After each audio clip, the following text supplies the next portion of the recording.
Hello. Was it there a reference to that in last week's show? Francis Lalonde, yes, there was indeed, sir. Welcome. As the first message. And I forgot. Don't mention the war.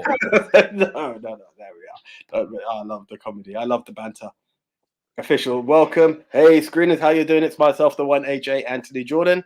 And me, Nico Lurot. Shout out to all my Nicoholics. What up, Will film Johnson. family? I love Will Johnson because Will Johnson always just kicks off with something that makes you say, yes, you're on point. You're in the game. So Will Johnson has gone to give us his movie that starts with a ending and has gone with Memento.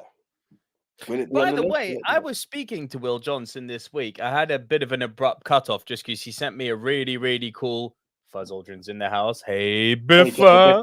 What up, Biffa the Hobbit? Yeah, Will Johnson said it was almost came off a bit rude because it was like midnight for me, and I think obviously middle of the afternoon for him, given the time difference. But he does these movie mashups, and he sent me like one of The Rover crossed with Jake Gyllenhaal's Nightcrawler. Cool as fuck. That's nice. Cool as fuck. I didn't have a chance to get back to him because, hey, what do you know? I was watching it. Next thing I know, I wake up. It's morning. Like, shit. Been there. Yeah. I've actually been mid-typing to someone and fell asleep, and it was like half an hour later. The constant buzzing of, "Are you okay? What's up?" Like, you know, when you're having a deep convo with someone and you fall asleep typing, and they're like, it's gone from War and Peace to, no, this must be a problem. Now, like, are we cool? So hey. And I would like to extend a very warm welcome back to the channel to Saint Jackie. Jackie Gomez is back with us. Welcome back. And it is great seeing you guys again. Great seeing you too, Jackie. Loving all that going out to you and the whole family, as I promised. Mixed Memorabilia's in the house. Hello, film family. Look, don't usually do this, but number one straight away, casino. Okay? Francis Lalonde says, welcome back, Jackie. See, I love this. All one big happy family. It's lovely. Yeah, this is what it's about. But while we're at it, guys, being part of the family and everyone welcoming each other, please, press a retweet, press a share, anything to just invite more people. Let them jump on the journey from the beginning. Like, yes, that's what it's all about. And also, guys, I know it's difficult, but it's also just really appreciated, especially if you're on the phone. It's a bit harder on a TV, I'm very aware. I like a little thumbs up, a heart if you're on Facebook. Not that many people are doing it on Facebook, but these likes, it helps. It helps. Yes, if you are watching on YouTube, please hit the like button. YouTube likes us when we do that, and when you guys do that for us. Fuzz Aldrin says, Nico, I saw The Rescue, a documentary about the Thai soccer team in a flooded cave. It was amazing. Fuzz Aldrin, I'll tell you something really funny. I literally just finished watching it just before we hit record on Disney Plus on the National Geographic part. And Fuzz Aldrin, I'll tell you something else really cool. One of those cave rescuers, Klaus Rasmussen, is the guy who I used to work with. He was one of my old members of staff. That's really cool. Right. Yeah. So, Francis, we're going to go through some comments. I'm going to mention something that I heard about the cave. Not related to the soccer team, unfortunately. May not even be related to Thailand, but I'm going to bring it up because it's to do with caves. Francis Lalonde, welcome back. Jackie, Fuzz Aldrin. Sorry, we got there. Tucky says Forrest Gump for me. Good shout. Cook 45, then the tech. Tech is in the house. Yep. Hey. Gavin, man, good evening all. Gutted that Mark Hamill didn't get nominated for Best Supporting Actor for his role in that Francis Lalonde tweet. Damn straight. Right. Jackie Gomez, Francis Lalonde, thank you. And Will Johnson says The Prestige. Yeah, awesome. The Prestige is a good shout. Very good shouts, guys. I'm loving this already. Have you ever heard about a guy who went going through some caves and tunnels and ended up going really deep into one that he actually got stuck? I mean, there's countless stories like that. Bro, it's the first time I've heard of it. It was a guy that it got above to a point or below water? Below water, presumably, or I think it was above. It was the fact that he actually got stuck in a cave. I read it one day. It was pretty harrowing. I only read it like last week, so I mean, bro, spelunking is not for sissies. Yeah, but and he got caught, and like rescuers came, and they actually couldn't get him out, and they just had to like keep injecting him food. The poor dude died, and apparently his body's kind of still there for whichever way you want to look at it. Francis Lalonde says The Hobbit. Don't worry, Francis, I've got you. We won't go through the spell checks. Yeah, so that's the one. And Frank Torres says, hello, friends. Hope you're well. Have you all all decided what you'll be drinking for Drunk Rushmore next month? I have. I have a bottle of E&J. So here's the thing. Because I have a feel. Look, I need to be able to function afterwards.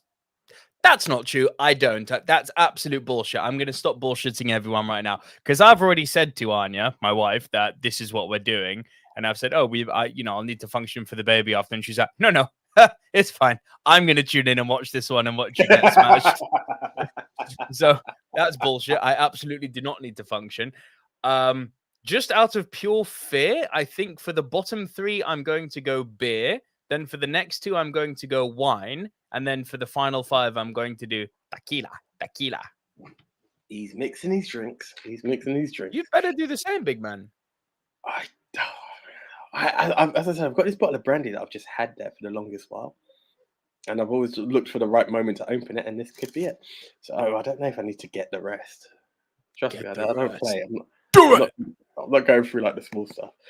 Francis Long said 132 feet or something like that. I think that's in relation to movies, and I think that was 127 feet with the cancelled 127 hours. That's the one, even. At Francis Long, Hobbit is a strange Lord of the Rings dance. Francis Long, function. Oh, you crazy kids with your slang. Frank Torres says, oh, tequila last. That is brave. I'm on Tilda. You can help me out with that one. Is that a drink? George Clooney tequila. Oh, okay. I'm aware he had a tequila, just forgot the name. I really want to we're 6-7 minutes in already, and I just want to try and kick it off because, my God, you sent me a task last week, which is to watch a certain movie. Yes, I was actually gonna. Do you know what? I've never been tempted because normally it's always like we'll catch back up here. I've never been more tempted to message you. Like, what did you think? I fucking loved it. Oh, fuck off! I absolutely loved it. I'm not even being contrarian here. No, I'm watching this and I'm going, where does he hate it? What's wrong with this film? You know, I actually went out looking for things wrong for it. And the more I'm looking, the more I was getting engrossed by the story. And I'm like, maybe the ending shit. Maybe it's the ending. It's one of those no time to die things that makes the thing go completely fucking wrong, even though it was shit already. And I'm looking. And more I'm watching, more I'm like, this is fucking great. I do not know what you didn't like about this film. I had a point where, do you know what I felt? We're talking hippopotamus, people, not the hippopotamus, but hippopotamus. Oh, fucking great. It is fucking great. It's an indie art house film about differentiation. Like, what is not to like? Differentiation, is that the way you play it? Who did you believe? Hmm? Which of the narrators did you believe? Because there's 2 narrations going on in the film. I will say I leaned with the guy, if I'm honest. Yeah, right? So you thought he was telling the truth. But ain't that last scene a head fuck if you lean that way then? But this is the problem. And it's like you do. And that is one part that drugged me because I'm like, oh, for fuck's sake, you've still got me confused. There's also the part which I said, full Stockholm syndrome. I don't care whichever way you're playing to make this happen. It's not right. And it's not Stockholm syndrome. It's not Stockholm syndrome. As I said, it's forced. It's attempted Stockholm syndrome. I've kidnapped you. Yeah? That's not how I saw it at all. I didn't see it as forced Stockholm Stockholm syndrome. Where a man has said, I will kidnap you and you will not be released until you're there. There was a very sentimental side. That is to put her brain in a state of acceptance. And the moment you have your brain in a state of acceptance, you're more willing to embrace other things which could be substantially more difficult. Like, it's such a minutia calling it Stockholm syndrome. Not to be rude, for me, calling it Stockholm syndrome kind of misses the point. It got confusing, but it then became... Which part confused you? No, listen, like, when I say that, there's this whole situation of, okay, how do you... all right, you know the same way the Civil War pisses you off. because of Oh yeah. certain elements, right? You're going to tell me that this guy who's potentially on the run and is doing that, how has he recreated every kind of scenario possible with this boat and purchasing all of this stuff to recreate these different scenarios that was kind of shown in like this flash moment? And I was like, Okay, I see where your head's at. I see you where your get head's at. what I mean? And I'm like, I get what you oh, mean. I get what you mean. it's If not- the movie prior to all that has annoyed you already, then you're gonna go down my Civil War route, and every single fucking thing is now gonna become a nitpick. I get that. Ugh, I think you're doing one of those things where you're taking it too literally. It's a meditation on differentiation, bro. It's about how love can become obsessive. It's about how trust can become decay. It's about how two people can create prisons for themselves within the scope of their own minds. I thought it was fucking fascinating.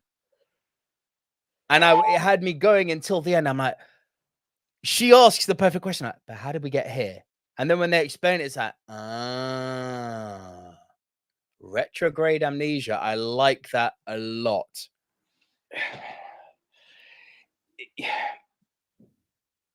It's weird. I've seen another film very similar to this on Netflix, and I think that was also a problem because I've seen something similar and I thought it was told slightly better. And then I always get these problems of, is it a worse or is it just a head fuck? Because I mean, by all means, to some people, Donnie Darko can end up being your worst because of the head fuck that comes with it. Do you know what I mean? Not for me, ever, but like it's that kind of element. And I looked at it and it just started to bug me. And then it came onto how we came into hippopotamus and there's a hippocratamus or something in part of the brain. Hippocampus. Yeah, there we go. Thank you. But it's like all of these bits, and it was that part when because I wouldn't say I hated the film. I did start to get a bit confused as to what is going on. Well, it was your worst. That kind of tells me you didn't like it.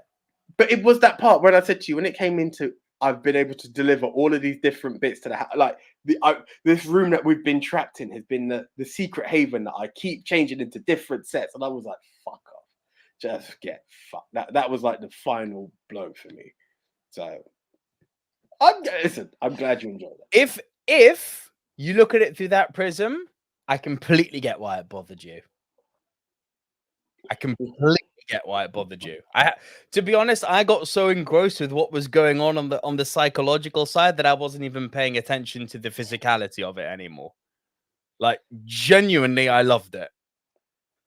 I actually don't. And I was ready to come in here with like a rant going, this piece of fucking shit. Blah, blah, blah, blah. I was ready to give it the Will Ferrell. No, I loved it. So loved it. Not actually worse than Cat, the silver screen dudes.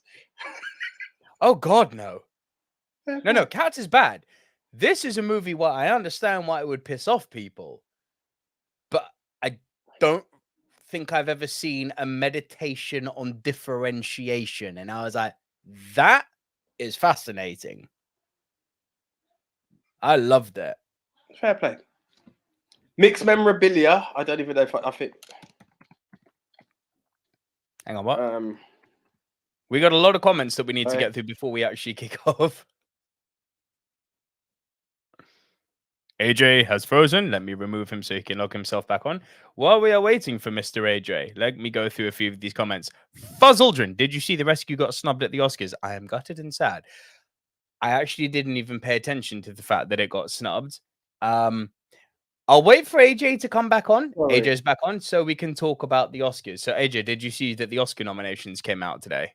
No, I didn't. No. I've fully been at work. 3 Netflix movies nominated. Interesting. Really interesting. So I'm just typing this. The Power of the Dog. Fuck, I forgot. The Power of the Dog. Don't Look Up, which I don't think should be nominated, frankly. Even though I had a great time with it. Tick, Tick, Boom technically isn't nominated for Best Picture, but it's been nominated for Best Lead Actor with Andrew Garfield. But yeah, bro, The Power of the Dog, a Western film with Benedict Cumberbatch, 12 nominations. That's Lord of the Rings. That's Lord of the Rings level. Says a lot. It says a lot about the future of cinema. Please don't say that. I don't agree with that. We don't have time to get into it. Listen. No. When I say that, I'm not asking for. When I say cinema, I'm talking film, the future of film, if you would, in the sense that it doesn't necessarily have to be in a cinema. The fact that the streaming services are able to produce something that can be such a strong contender. I'm not looking for the days of Streaming services aren't going to be around for that long, mate. Not when they're running at such a loss. Netflix reported a $2.9 billion loss last year. I'm not here for the technicalities. It's kind of a big fucking technicality, bro. Like, if that was a cinema release, that studio's shutting down. Like, these cheeky fuckers too, they tried to say that, we made 700 million this year. It's like, no. Your income was 700 million. Your profit was a $2.9 billion loss. You cheeky motherfuckers, you. Yeah. No, it's not sustainable. Listen, I get it, but in that theory, an independent company like Netflix may not, when they're backed by something else, it will lead into something. Disney have shown that they've released stuff, MGM have released their stuff. I'm just saying that films released onto streaming service or products released onto streaming service lose money. And unfortunately, despite any artistic merit that these Netflix films might have, haven't seen them yet. Movies are a business. You cannot fucking continue to function at a $2.9 billion loss. I mean, shit, Disney bought Star Wars for, what was it, 4? That's nearly Star Wars money that they've lost in a year. That's insanity, bro. If people stop going to the cinema and put all of their attention into the streaming services, cinema will die. I hear a little one in the background. Yeah, I'm very to talk about the Oscars. Do you know what made me really happy? I put this out on Twitter. They seem to be the only. I mean, I'm going to say I like this because obviously it completely aligns with what I've said about her. They're the only ones who had the bollocks to not give Lady Gaga a Best Actress nomination. She was amazing in A Star Is Born. I'll say this. Come back. He did it. Oh, he done it. Yeah. She sucked in House of Gucci. It's funny you say that because he's taking the piss. Go see Teresa.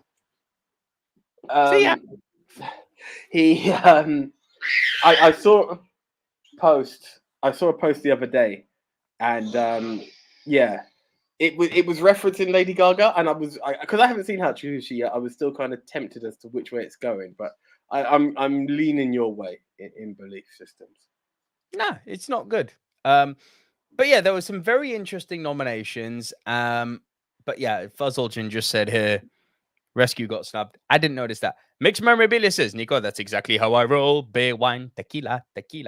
I can recommend a website with some great tequilas. Mixed Memorabilia, please slam that in the chat below so everyone can get some of that. Gavin Mann says, Nico, have you seen Last Breath on Netflix? Scary stuff for what you like to do. No, adding that to the list right now. Last Breath. Thank you, Gavin. Francis Lalonde says, The Drink. It's coming. Frank Torres says, ooh, top 10 films with a narration. That would be cool. Something that crossed my mind. And I was thinking, did we do it before? I can't remember if we have done it. It rings a bell. It's definitely something we thought about doing. Yeah. It's definitely something. Should we put it down as a maybe? Yeah, I will add that. Add that one down as a maybe. Francis Lalonde says, Frank Torres, Last Man on Earth, at least 10 to 15 minutes. That's a good one. I've got a few coming up today that are very narration heavy. Gavin Mann says that Frank Torres' Princess Bride is a shout. And Jackie Gomez says, have you guys decided to watch The Sound of Metal? Decided? Yes. Got around to it? No. So on the to-do list, Jackie. Mixed Memorabilia says, I've had to mute as no spoilers. Hippopotamus seems like a good film on paper. Going to watch it. Mixed Memorabilia. Check it out. It's good. And it's available on Amazon Prime. Listen, hopefully, Mixed Memorabilia, you realize, and you're now back in the game. And then we've got Frank Torres says, Oscar prediction pieces had House of Gucci taking everything and it got almost nothing. Good. It sucked. It was not a good film. I'm sorry. Frank Torres says, Power of the Dog is not a good film. I'll stand on that hill. Now I really want to see it. Not a good film, nominated for 12 Oscars. I need to see this now. It might be another fish fuck movie scenario. Shape of Water. Mixed Memorabilia says, I'd like drive my car to do a Parasite so much. I don't think Drive My Car is as good as Parasite. I don't think it's anyway. Chris Trengrove is going to kill me for that. But I love Drive My Car. It's not Parasite level. Jackie Gomez says, Tick, Tick, Boom, not getting best pictures like the quota for musicals was hit by West Side Story. Agreed. But Andrew Garfield got his lead actor nomination. Gavin Mann says, didn't buy into the trailer for Power of the Dog. I haven't even seen the trailer. Dan the Tech says, Disney Plus is only making profit. That's true. Disney Plus are the one example who are making profit. Netflix are losing. Jackie Gomez says, I'm really not understanding Don't Look Up getting so many nominations. Cool movie, yes. An award-winning movie, no. Jackie, completely agree. I think I'd agree with that. Completely agree. It's great fun, but there's no way that movie should be nominated for Best Picture of the Year. Like, no way, no how. No way, no how. And then Jackie Gomez says Lady Gaga is overrated as an actress. Yes, she is. Also overrated as a singer. Yeah, I said it. I've had problems with some of her songs. I'm not going to be like the biggest Gaga defender, but I've had trouble with her music. Paul Tam's in the house. Welcome, Paul Tams. June is going to clean up all the technical awards, but glad it even got a Best Picture nom. Yeah, damn right. I agree with that. Jackie Gomez says, just love that Drive My Car is nominated for Best Picture. It's Japanese cinema at its best. Agreed. It's amazing. Right. Comments are done. AJ, shall we get into this? Right. Yes, we can. And before we do, guys, once again, now's the chance to press that share button one last time before the show starts, 20 minutes in. And yeah, just get your shares in, get your likes in. Go on, just press that small thumb at the bottom. But also, if you want to let people know who are like, where can I find a good podcast? I just want to listen to a nice podcast. Because we're not only visual. Let them know that the Movie Mount Rushmore is available on Spotify, iTunes, Apple Podcasts, Castbox, Deezer, Spreaker, iHeartRadio, Podchaser, TuneIn, Stitcher, and Geo7. And as it says on the name of the tin, Movie Mount Rushmore. That's all you have to search for on all of those platforms, and you will find these two idiots. Right. And if you happen to be regular watchers or listeners, this link is also now in our podcast description if you happen to be listening on the podcast and not tuning into us live. By the way, if you are a regular podcast listener and you're wondering, I want to catch a live show, when do you guys actually record? Every single Tuesday, 8:30 p.m. UK time, if you want to transition over from being a podcast listener to a podcast watcher. Every Tuesday right here on the Silver Screen Dudes YouTube channel. If you are a regular watcher or indeed a regular listener and you happen to like our content, well, I have news for you. For less than the price of your Starbucks, your daily Starbucks, which is like $4 or £4 now, you can go to buymeacoffee.com/movie dudes, and you can literally, for less than a price of your daily Starbucks, just give us a thumbs up, show your love. It's £2 just to say, hey, I appreciate the 3-hour shows that you guys do on the weekly. And you know what? We'd be very grateful. And we have now set a goal on Buy Me a Coffee. Once we hit £500, I know it's a very, very long ask, and I'm not, as I said, there is no expectation or anticipation for this. But if/when we ever do hit this, we are going to reinvest it into the show and get a new streaming service called Wirecast. It's really high tech and cool, and it'll make the streams even better. You'll see. If we ever get there. I don't think we'll ever get there, but if we ever get there. For us, this has upped it from Buy Me a Coffee to Buy Me a Tequila. Buy me a tequila. To which Gavin Manager agrees. Dennis has asked, can he give us a coffee? You're more than welcome. You can. Link is down below. Nick really says international film category is very good. Yeah. Gavin Man has me partially scratching my head, partially thinking, oh fuck, I think I've just forgotten something. But hey, oh flip! No, Denzel's not, and that is really, I can't think really of what you're referencing. pissing me off. Because I think that was my number one when we done Denzel. Oh, really? The hospital one? Yeah. It does. Y'all fucked up. Oh. C'est la vie. C'est la vie. C'est la vie. I'm not going to change shall it. we? Oh, fuck. This is why I love you guys. Your hippocampus wasn't firing on all cylinders there, AJ. Right, okay. Yes, so before we do start, yes, thank you, Frank. John Q or Fallen, both Denzel films start at the end. Yeah, fucked up. No, and okay, Gavin. Yeah, so I think Frank has given the other one, and sadly, I haven't seen that one. If I'm honest, I haven't seen Fallen. But hey, c'est la vie. C'est la vie. Nico, before we start and get into movies that start with the end, would you like to tell everybody what the movie Mount Rushmore is all about? Sure, it's basically a top 10 show between two best friends from school. How does the movie Mount Rushmore actually work? AJ and I each get assigned a topic. We go our separate ways. We come right back here into recording and deliver to you, the Silver Screen Dudes, our individual top 10s. This week, AJ will go first, delivering his bottom 3. I will then deliver my bottom 3. AJ will deliver his next 2. I will deliver my next 2. Then we will trade one apiece. If at any time while we are rounding off our individual top 10 lists, one person has a movie in a higher position, that person will say, Punt. And we will punt and talk about the movie when we get to the high position. Once we have both rounded off our individual top 10 lists, we will create the movie Mount Rushmore. These are the 4 quintessential diverse must-see movies of the genre, which this week is... Top 10 movies that start with the beginning. Mixed Memorabilia has just Start with the beginning. Most movies start with the beginning. Start with the end, even. Yes, there we go.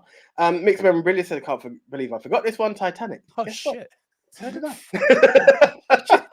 Fair play. Fair play. Francis Lalonde says Somewhere in Time.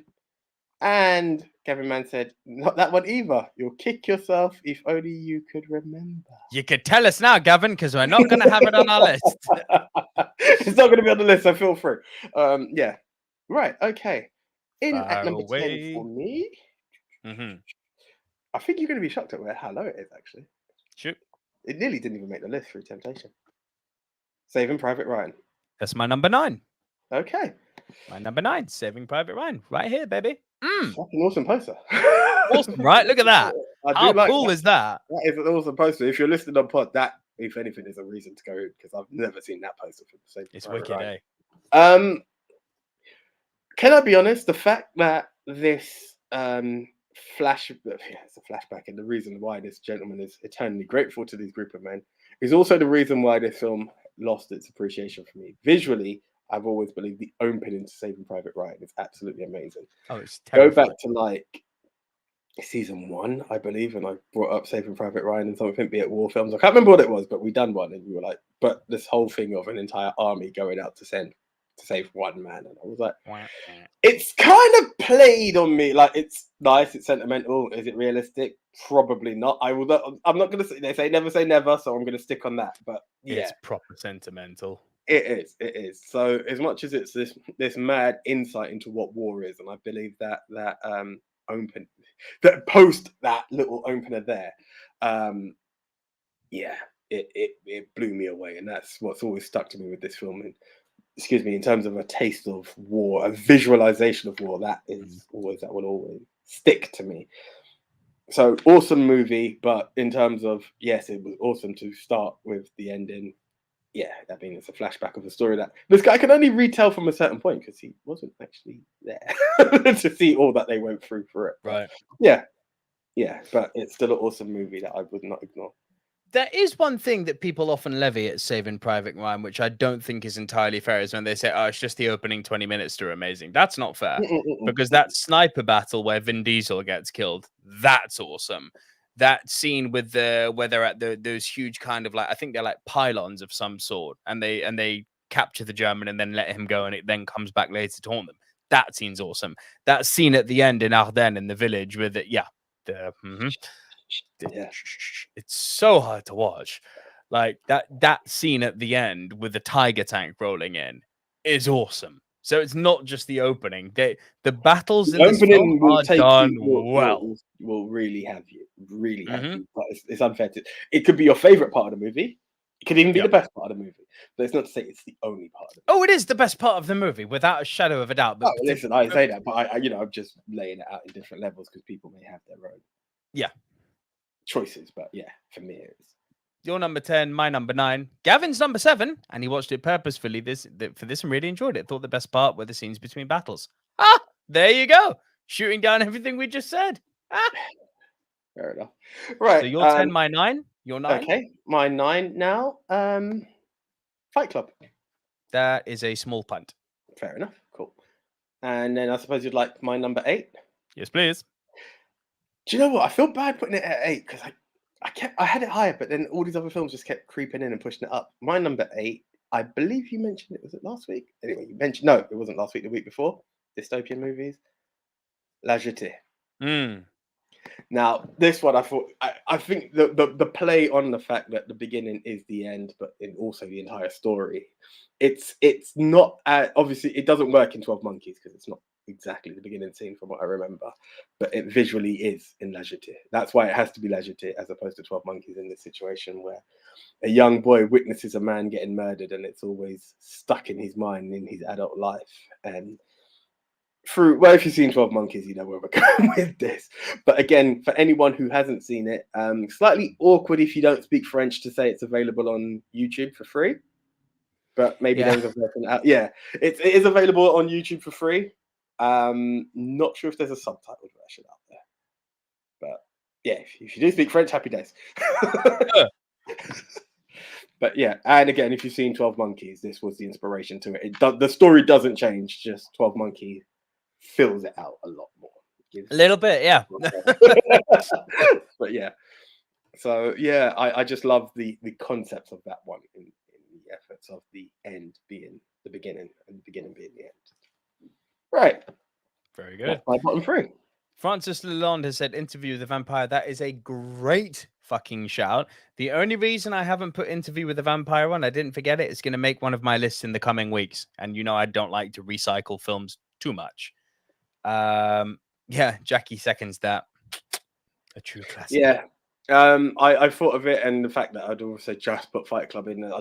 I will be honest, one actor is in twice. I didn't want to do two actors in twice. That actor nearly came in 3 times, but I haven't. Wow. Yeah.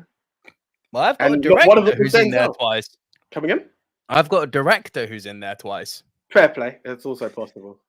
And that director who's in there twice is making his first appearance right now for my number 10. And it's a movie which I remember you bringing up, I believe. It was either for our noir episode or it was for our episode for, the first part of our classics. Because this is from 1944. Let's talk about, from Billy Wilder, Double Indemnity. It was the noir. It was the noir episode. Yeah, this is fucking great. Yeah. This is great. There's one film I definitely have to go back onto. As I said, watched it as a uni project. And I was like, the classic noir, they say. This is one of the earliest ones. There's an argument for this to be like the definitive noir. Like, it's got everything. It's got a murder. It's got the femme fatale. It's got the crooked kind of detective character, even though he's not a detective. He's an insurance salesman. You know what I mean? It's got yeah. It's that archetype. It's, this film's good. And you know what I love? It's like an hour 38 long. Now, I'm not one of these people who bashes movies that are 3 hours long because, let's face it, Wolf of Wall Street, Lawrence of Arabia, Apocalypse Now, there are some truly... Lord of the Rings. There are some Green Mile. There are some stellar films that are 3 hours. I take it that didn't make your list considering you just dropped it in. Correct. It could have, though, couldn't it? God damn it. No, people know it's my favorite movie. I could bring it up every week and fit it in somehow if I wanted to. I won't. But yeah, I don't buy this noise of, the movie's too long. The movie's as long as it needs to be until the movie becomes shit. The point the movie becomes shit, then it becomes too long. Like this new Batman movie is 3 hours long. It can be amazing. It can be shit. If people are saying that's long for a Batman movie, is that I haven't seen the movie yet. I do not know. If you're going to give me 3 hours of bullshit, yes, it's far too long. But if it's 3 hours of pure unadulterated awesomeness, do you know what? You could give me half an hour of building, and it sounds weird, but it's true, of building a bond and a link to Martha and Thomas Wayne that really makes the pearl dropping scene so much more heartbreaking. It could work. It may kill some people, but we don't know what the length is for and how it plays out. So it's hard to say.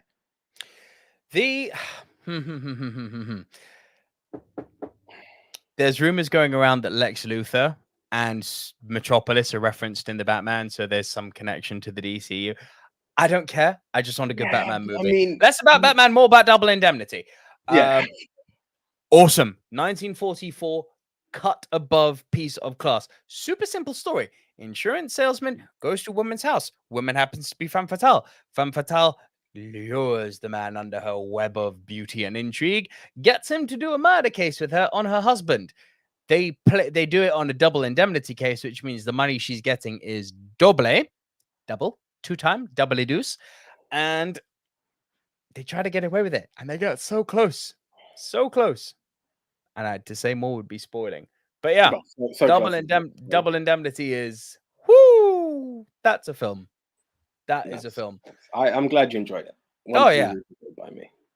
Yeah, that's the first time the director Billy Wilder makes my list. Number 9, as I said, was Saving Private Ryan, which we've spoken about. Number 8, Slumdog Millionaire.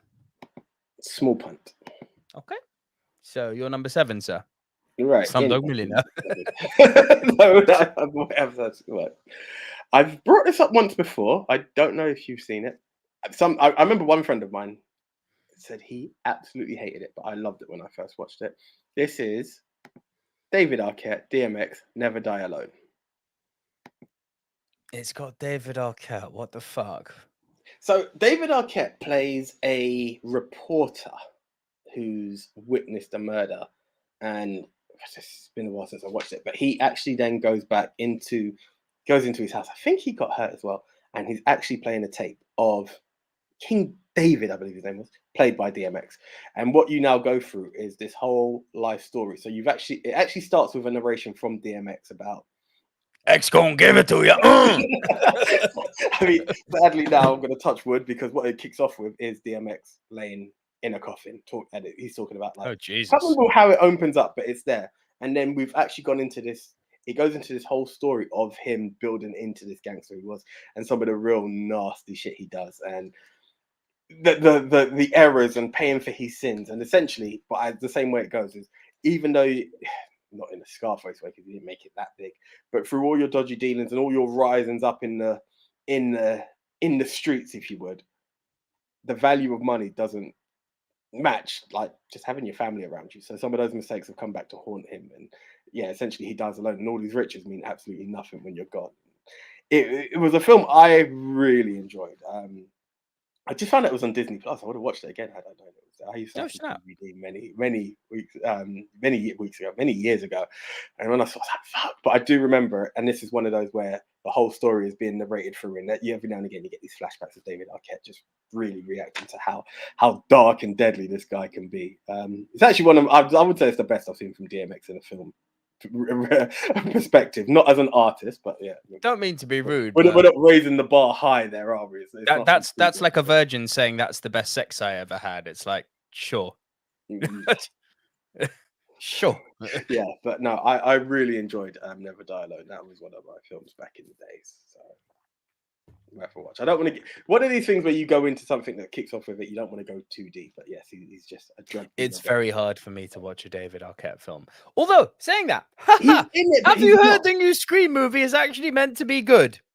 It is, but because I stopped at 3. No, I stopped at 2. To be honest, I didn't even watch 3. Like I need to watch 3, 4, and then continue. So I've just left it where it is for now. But I have heard people are really excited, and apparently it's meant to be a sequel to it and all sorts. So it's meant to be like, really... Bro, I've heard it's good.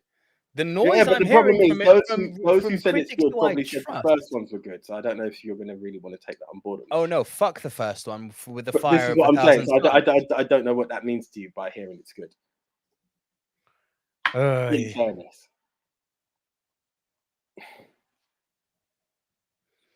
Yeah. I need to entertain this comment. I'm Redface. I'm a big deal. Tell me more, Redface. I'm listening. While we've gone off on that tangent, AJ, that was your number 7, yes? Yes. Your number 6? My number 6 was the punt from earlier. Slumdog? Yeah. Yeah. Such a fucking good film, man. This is one of those films which I know I love, and every time I go and revisit it, it's almost like I forgot how good it is. It's like, hey, this film's good, you know? Oh, this film's good. You know what's really... You know, sometimes you just make an assumption on a film. And you're like, I don't have time for this. We're talking about how a guy made £1 million. Like, oh, the Indian version of Who Wants to Be a Millionaire. And I was just like, I don't really care. And it was a guy from Skins, not that he was Dev Patel, like knocking him from anywhere, but I was like, I don't know if I'm interested in, one of these small movies, essentially. When I watched it, I felt like such an idiot. I was captured through and through. And again, it's one of those films that I've watched once and it's stuck with me, and I don't know why it's only been the once. Absolutely freaking amazing. And it's the way that the whole thing of where we have a coffin fucking general over here who cheated his way. This poor young lad is being asked, how did you have the answer to this? There's no way you could ever know. And the way each question is related to a life experience, it is absolutely freaking golden.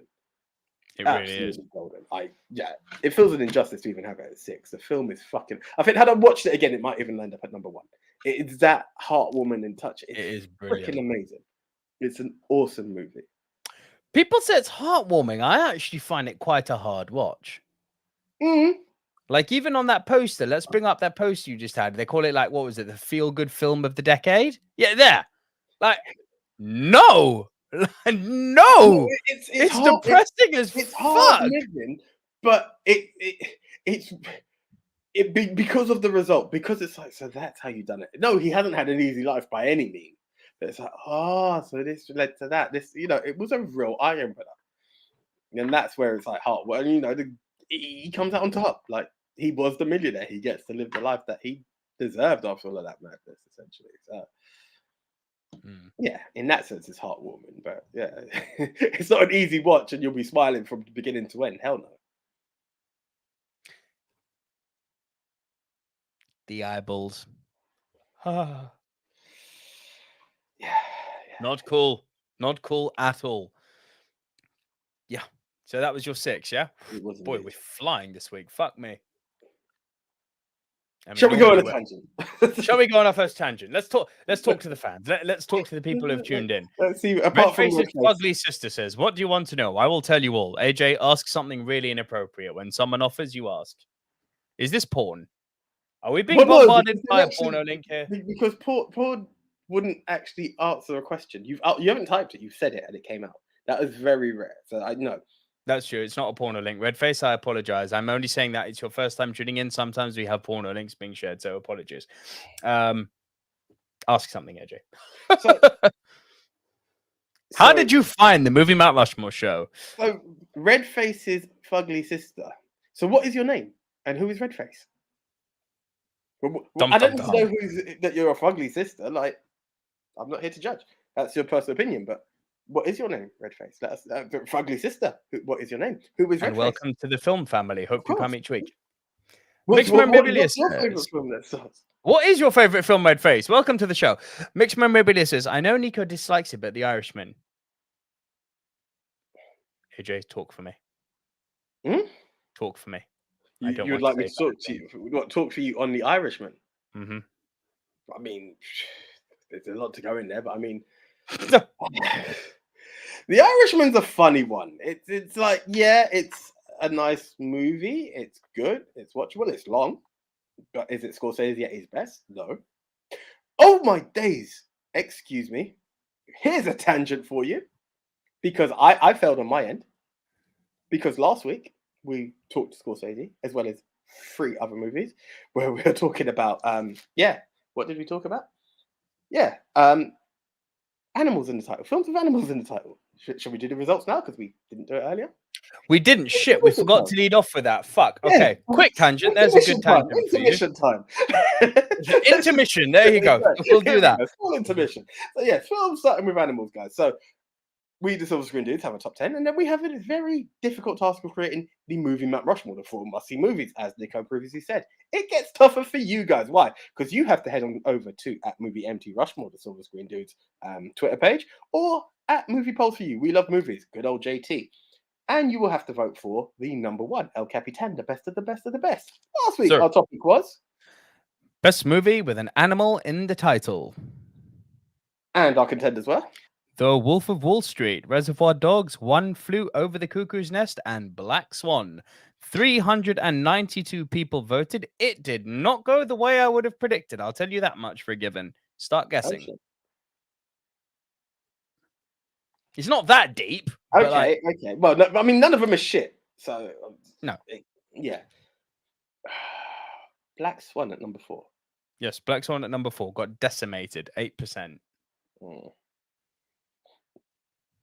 I think people might go a bit more. Reservoir Dogs at number 3. No.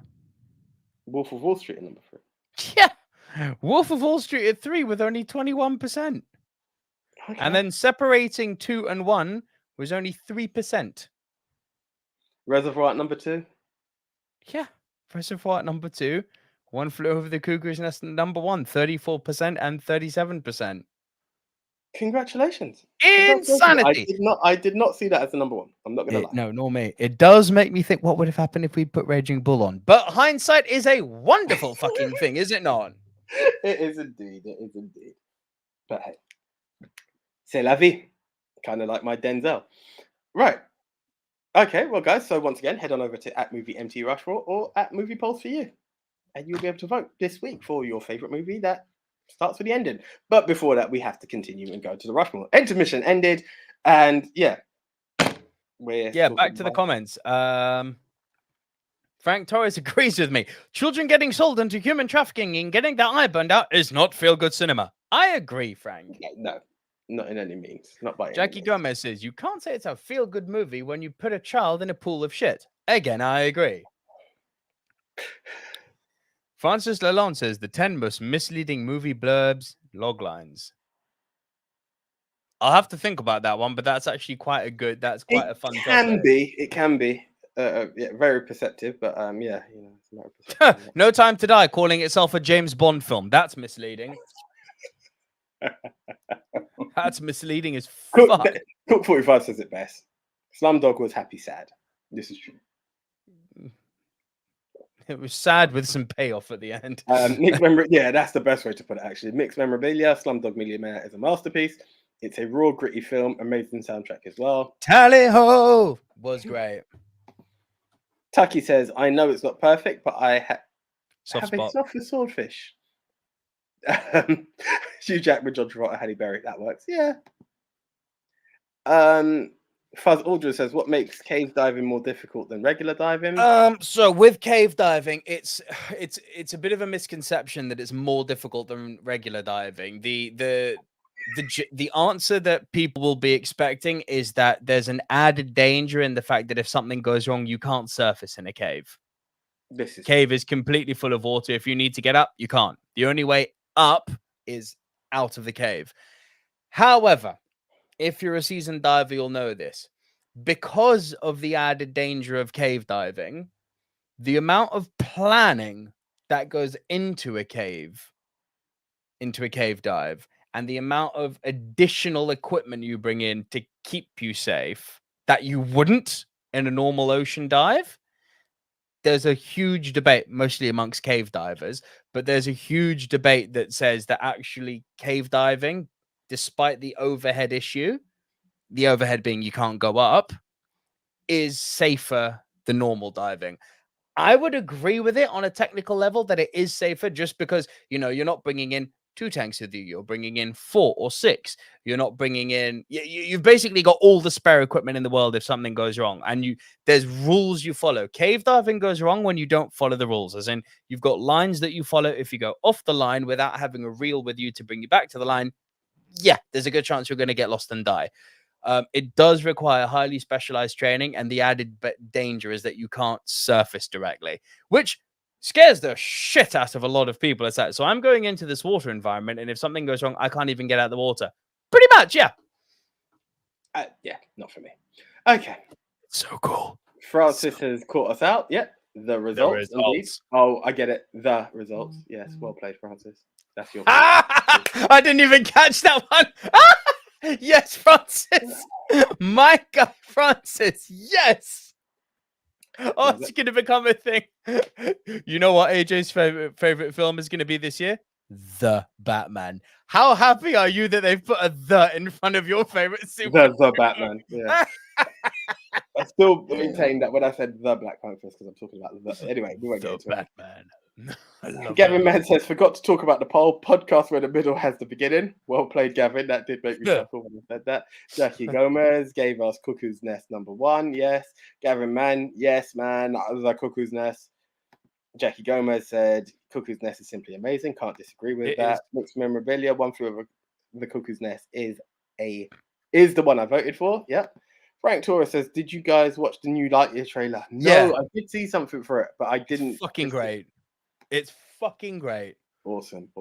Gavin Mann at Frank Torres. I did one of my most anticipated films this year. Same here. I'm actually Captain America is Buzz Lightyear.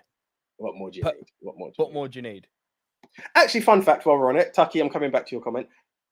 That thing that Nate posted to us, I thought was very interesting, when it talked about the decline of Westerns based on sci-fi and the fact that Toy Story was that story being told through animation. I thought that was absolutely amazing. So yeah, yes, guys, the space race increased the production of sci-fi movies, and that is what led to the decline. Killed the Western movies. Yeah, until the year 2022 when a Western's just been nominated for 12 Oscars.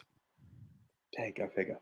There we are. So that's an interesting fact about Toy Story. In case you didn't know, that was depiction of cinema.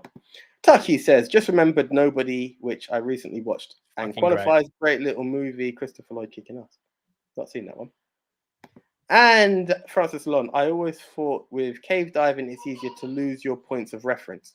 So what I found fascinating when I cave dived for the first time is that with a reef, if you're following a reef or if you're following a shipwreck, or even if you're doing what's called muck diving and looking in the sand for like special little critters, you're going one way, keeping the reef or wreck on your left side. When you come back, you're just going the other way. You're keeping it on your right, So it's, although things are different, it's just left side or right side. It's very easy to navigate when you're not in a cave.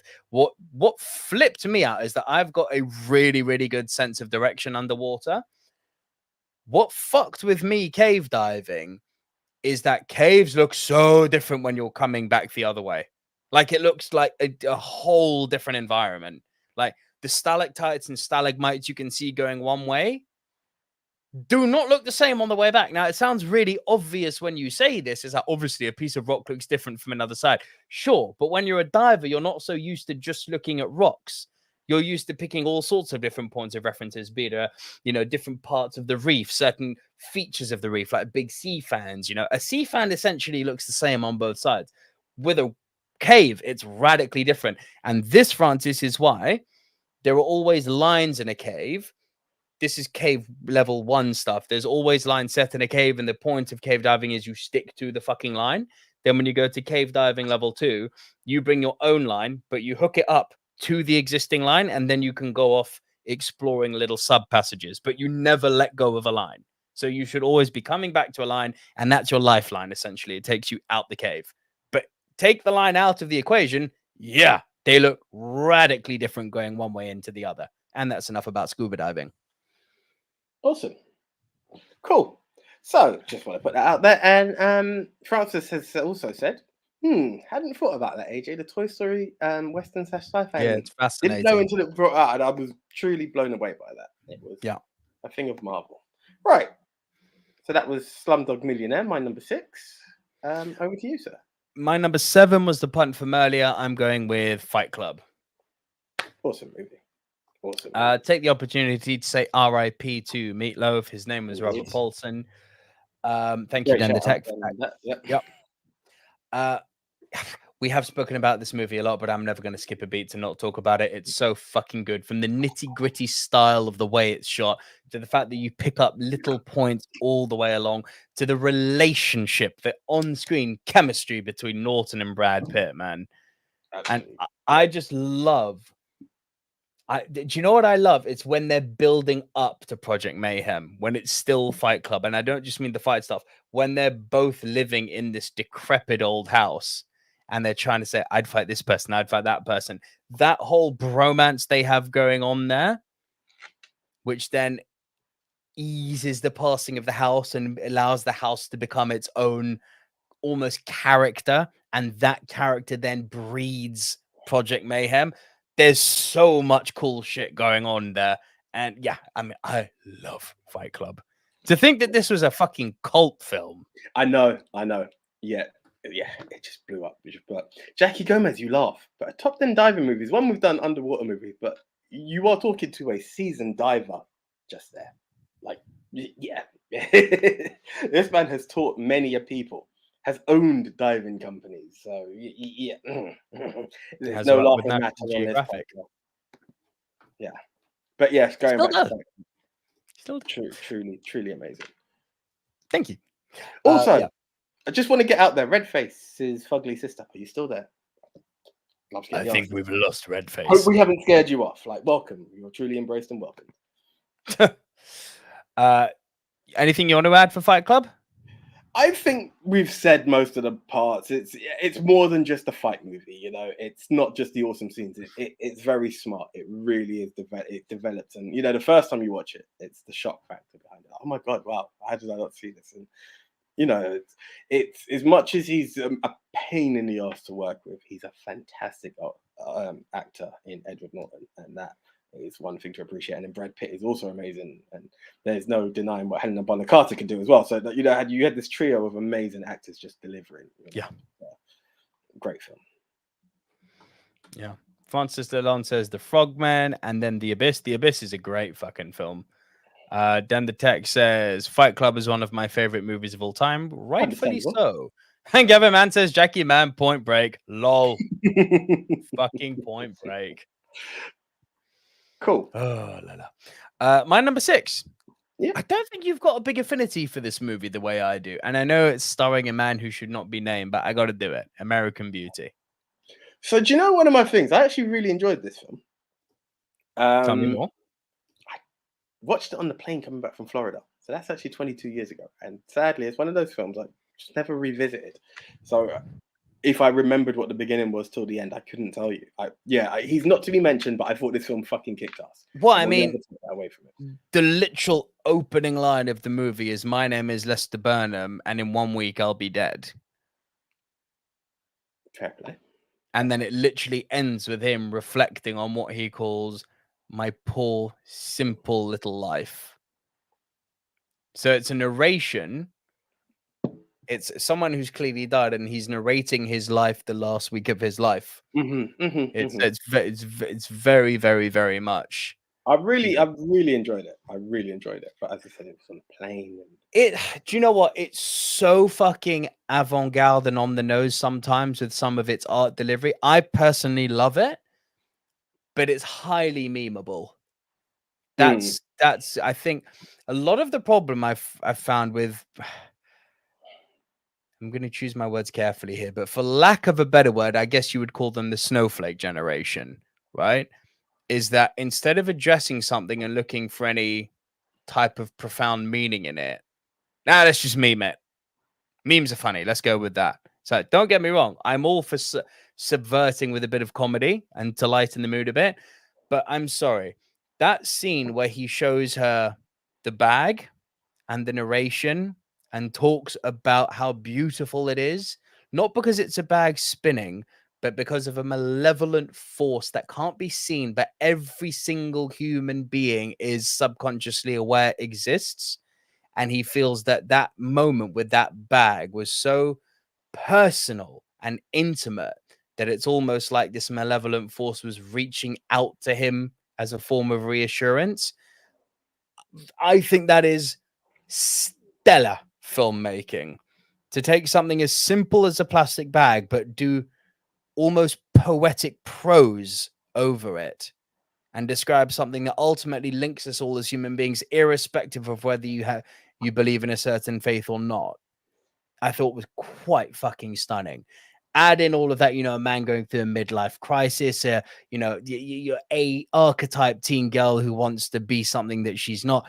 They said at the beginning, typical teenager struggling. You've got Jenny, you've got Mina Suvari's character, the American Beauty, whose name for God forgive me, I can't remember. It's not going to come to me. The homosexual, the homophobic army sergeant. It's got so many layers. It's almost David Lynch-esque, isn't it? It's got a Blue Velvet element to it. What happens behind the the white picket fence, perfect suburban town. A lot of bad shit. It's Angela Hayes, by the way. Angela, thank you. Fuck. Yeah. But yeah, no, there's a lot. There's a lot in American Beauty. There's a lot. Jackie Gomez echoes my words here. That bag scene was satirized for so many times. People don't take it as seriously as they should. Exactly right. This is what I mean. The snowflake generation would sooner choose to, instead of engage with what's being presented, it's a guy who thinks a bag's cute. Let's meme it. It's like, sure, and I will laugh. I'll be one of the first in queue to laugh at that. But I would also sooner take the original subject matter and take it for what it's meant to be taken at than shut my brain off and meme it. Just me. But sometimes when you see... Because I was born better. Ooh. I'm kidding. No, but sometimes, put it this way, yeah, it's kind of like the situation. Remember when I told you that like CM Punk wore a t-shirt on AEW, and I could have gone one of two ways. I could see a very easy targeted joke, but I respect the message that he was putting out there. Sometimes you see it and you just can't resist sharing the joke, and that's the problem. Sometimes it diminishes the seriousness behind things. But, hey, that's that. But no, great choice. It's a film on my to revisit list, which so many films I need to visit before I revisit movies. It's top 50 of all time for me, American Beauty. I love it that much. I genuinely fucking love this film. Your number 5, please, AJ. Right, my number 5. Get your finger ready on the punt button. Right there. Casino. Yep, punt. Cool. Okay, your number 5. We were talking about long movies earlier. Let's bring one in now. Lawrence of Arabia. Oh, it's a longie. It's a long one. Nothing I change in it.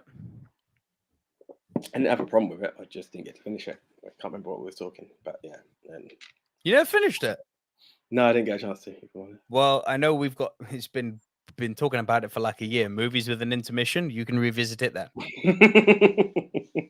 Movies with an intermission is an awesome topic, but it needs a long time planning because hey, each film. I mean, you've had a year. I know.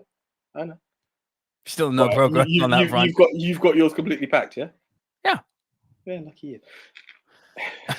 What do I say? Francis Lalonde, hang on, is saying it's the AJ. Help me here. I'm feeling very old. MST3K argument.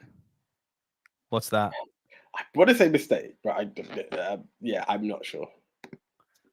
Memifying films, people go for laugh aspect before considering the actual original film itself. Yeah, absolutely. And listen, there's definitely something to be said about making people laugh. But I do think that film being art and being a form of art that both AJ and I and everyone here clearly also loves, I do think they should be taken as for what they're meant to be as. I think instead of looking at the cheap memification, let's look at what the movie's actually telling us. So just for reference, MST3K is Mystery Science Theater 3000, an American television series. Not sure what it's about, but yeah. Nope. Yeah. Hey, Francis Lunch is coming here with that. Thank you. Gavin Mann says it's easy to judge something on the surface and come across as being misjudged. Only when you think about it or dig into it, then you understand. Guys, I love you all so much. I cannot tell you how refreshing it is to be surrounded by film fans who really love films and who aren't just there for, to munch a bag of popcorn for an hour and a half. Although I love munching a bag of popcorn. Oh, trust me. I'm here for that. Trust me. I love it when that we can talk about a movie like American Pie and the comments aren't going, oh, the plastic bag scene. It's like, no, it was actually pretty fucking good. Yeah. I love this community. I love it. Love it, love it, love it. Where were we? Beauty, not pie, by the way. I said beauty, not pie. Did I say American Pie? Yeah. Ha! Well, I love that too. Funny. Come on, you got to also laugh. Not at memes, but at American Pie. That's some good shit. Oh yeah, hell yeah. Also, Jackass Forever. Yes, but yeah. Listen. I know Jackass isn't your thing. Guys, I've put my review up for Jackass Forever. It's up on the channel right now. You can go check it out. It's the top video there. I haven't given away any spoilers. If you're not going to watch it, all I'll say is if you like Jackass, you're gonna like this movie. If you don't like Jackass, you're gonna hate this movie. Like, to be expected, right? And this Friday I'm gonna be seeing Uncharted, and I'll get the review up for you guys. Most likely same day. Nice. But yeah, Lawrence of Arabia, the story of T.E. Lawrence, the man who tried to unite the Arabian tribes, didn't work out so well. But he understood the culture, he understood the mindset, he understood the dynamism of the different tribes, and he understood how to converse. Sorry? I did finish this actually. Now that I think of it, I did finish it. Yeah, it doesn't work. Long, he leaves with his tail between his legs, essentially. Yeah. But yeah, I mean, the start of the movie is very much the ending because, you know, he's come back from Arabia. He's had his motorbike accident. He's died. I'm not spoiling anything. This is all opening of the movie. And the movie's almost said from people who are coming out from the funeral and debating what his contributions were. And the movie is a forecasting of his contributions. It's a showcase of what his contributions, or I guess you could say attempted contributions to Arabia are. I just remembered another film that could have made the list. Okay. Isn't it fascinating that Peter O'Toole played Lawrence of Arabia and then played the old king in not Thor, Troy. Yes. Yeah. Very true. No, I thought of Citizen Kane, AJ. Cool. I bring it up too much. Make my list, but I actually had difficulty eliminating stuff off my list this week. So yeah, cool. Right, so that was your number 5. It was. Gavin Mann says, I'm the first to use a GIF. Hell yeah! Oh, hell yeah! Oh, you should see our comment. Like most of our chat, we GIF more than we speak. Like, of course, everything is replied to with a GIF. It just makes it so much sweeter. And God knows our Funaki became Indeed. Our wrestling chat. That was it. There was not even another word. Yeah, we need to revive Funaki, you know. We haven't Funaki'd enough for a while. Stuff has been a bit stagnant on that side. But yeah, indeed. I've tried. I put my comments in on the week. Drew McIntyre, still one of the best things in wrestling. Crickets from all of you. Because I haven't seen it and I don't know. And I only acknowledge the tribal chief at this current time. So acknowledge me. Tucky says, American Beauty is the very definition of a movie I didn't understand when I was young, but totally understood as an adult. Yes.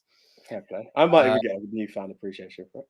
Francis Lone says, MST3K shows cheesier type films with the show's characters silhouetted in the foreground, making snide remarks and mocking the film, shots, dialogue, etc. Very funny, but...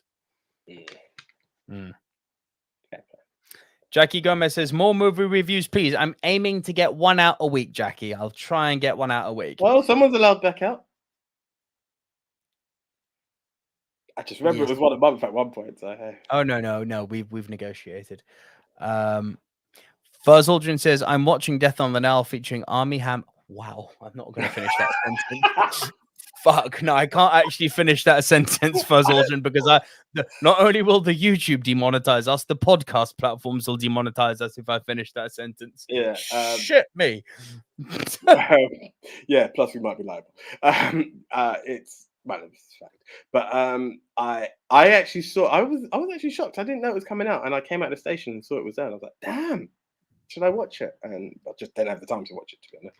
I'm still upset with myself that I didn't go to see West Side Story in the cinema. So I'm kind of punishing myself at the minute, if I'm honest. My daughter was still very, very young and only just born then. I think I was allowed Spider-Man exceptionally, and that was it.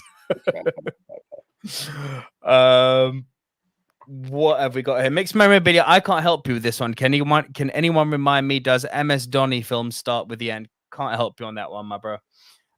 Frank Torres says, who is the AEW surprise signing we're seeing this Wednesday? I am taking a vote that it's going to be one Wyndham Rotunda. No, he's done. Let me in.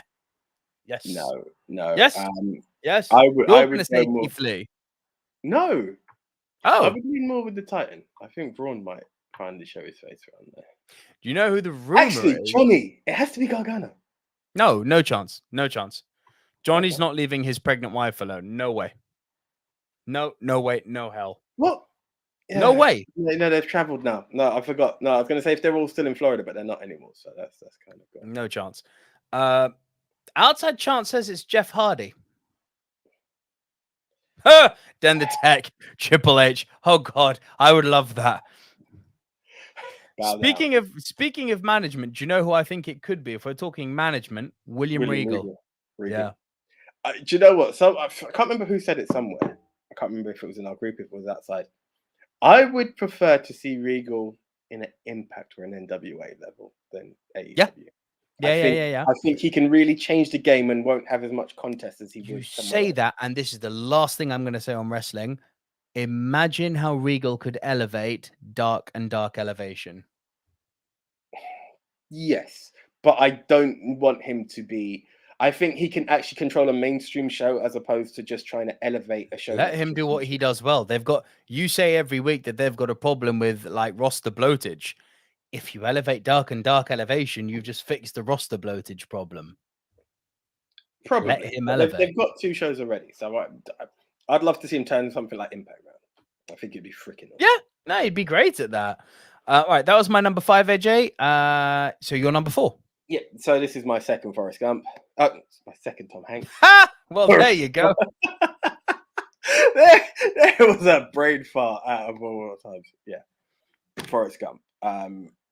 Yeah, I left it off because I had a feeling you would bring it in. Do you know what? If I'll be honest, when I said there were 3, I thought I don't want to do 3 Tom Hanks. He surely got Green Mile, and yeah, but it didn't happen. My favorite movie, I could bring it up every week if I tried. Yeah, do you know what as well? What also stopped me from going Green Mile was the fact that Private Ryan is very similar in the sense that it's the old man looking back on his life, and I was just like, yeah. Forrest Green Mile's quite a movie, just putting that out there, but carry on. More memorable scenes than the other, but and I have again my beef with the late great Michael Clark Duncan spewing. Really, I know. You don't like that stuff. Yeah, Forrest Gump. So again, American Beauty is a film that I talked of that I've seen once, but not revisited. Forrest Gump, funny enough, is one similar situation. I've only seen it the once, but did it stick with me like hell? Such an amazing joke. Like when we talk of like Slumdog Millionaire, how you can reference all these mad parts, the way Forrest Gump somehow manages to intertwine this one young gentleman into all these mad stories. The being shit happens, the dancing from Elvis, moments in the war, like all of these mad moments that this young man is. I just found it so mad. I had a huge laugh with it. It had many sentimental moments in it, and it's always just stuck out to me as one of these great movies. It is. It's very hard to not like Forrest Gump. Like there is something you once said, and I've realized that the rest of the world has echoed it. And if we're not going to mention what Armie Hammer is, I'm not going to say that baby, but yes, Jenny comes back to leave him with the baby. The AIDS baby. I didn't want to go down that road. I was trying to be politically correct out here. Nah, fuck that. The AIDS baby. Hey, Forrest, I've been cheating on you your whole life. Now I'm going to die. Please look after the AIDS baby. Okay, Jenny, I'll take care of the AIDS baby. Yeah, that part. You play ping pong well. You're going to die soon. Again, this is me being a fucking an exact replication of that which I was criticizing earlier. I'm essentially memeing Forrest Gump here like an absolute dickhead. I appreciate that. I'm aware of the irony of my own words. For humor's sake, we're still the dudes. Yeah? Some people were too duty. You know who you are. Get stuffed. But yeah. Oh, can we throw shade at them now? I think we did. If you want to do it again, by all means. I'm not fussed. Yeah. There we go. Fuck them. I don't even want to give them advertising. Yeah, you know when they say no news is good news, like you don't deserve our publicity. You've had enough of that. That's as much as we're going to go into in that situation. Yeah, they had it for half a fucking year too, and then they're like, "Oh no, we've had our ad play on your podcast, but now we don't want to endorse you the way we said we would." Oh, okay, hey, take that, turn it up, go fuck yourself. You see the finger? Oh, it's upside down. Yeah, but yeah, that was. It happens, guys. It happens. Did they buy us a coffee? Fuck no. But hey, we live and we learn. Going back to a comment Gavin Mann here said, I've caught Belfast, Boiling Point, and Licorice Pizza at the cinema this year. Have any of you seen these? So I mentioned that Licorice Pizza, when we did our last show of the last season, Licorice Pizza was top of the films that was killing me that I hadn't seen. It released in this really awkward short window here in London, whereby it released after our last episode of the season, and then it kind of just was out for a week and a half at all the major cinema chains. It's like, you know what you need? And be honest with you, it's one of those things that the Cineworld card just doesn't permit. Is you need, and I'm going to put them out there because they are really nice cinemas. Independent cinema, right? Yeah, Everyman's and your Curzon. Picture House. Yeah, those Curzon. Curzon, yeah. Everyman on Baker Street is fantastic. Well, the one I've Muswell Hill, you get your shout out. Everyman, Muswell Hill. I've done that. It's really nice, really nice. And it was just the whole approach of how it's all done. It's a one and done for me. I'm not gonna lie. That's where I saw Eternals. They serve cookie dough, bro. I just remember. Look, I'm not promoting one cinema over another, even though there was one I wouldn't promote because again, you've had that moment. Fuck 'em. I just remember walking in and seeing this guy munching into a pizza, and I was like, "This is my kind of cinema." Like literally opening these gob as bad as possible just to be able to get that pizza. I was like, yeah. Pizza so, cinema good. Yeah. So it's cool, but yeah, those are the places that have it. Just January is the 80-day month, and Everyman Cinema just wasn't in my budget, so I'm not gonna lie. That's just why it didn't happen. Jackie Gomez approves of my Tom Hanks impression. Probably not as good that second time. But no, it's fictional as hell that one man had such influence to the entire world, to shaping the world. But it's such a... I loved it. I loved Forrest Gump, and it's always left a lasting impression, even though I've just seen it once. Francis Lalonde is backing me, saying, Nico, that's another thing. It's quite often easier and funnier to make fun of a film if you actually know it, rather than people merely jumping on the bandwagon. True story. Oh, yeah. I mean, come off it. So one of the most things... I see dead people. You didn't even have to see the freaking film. You just... It was that thing to go out with. So. I didn't like that movie, you know?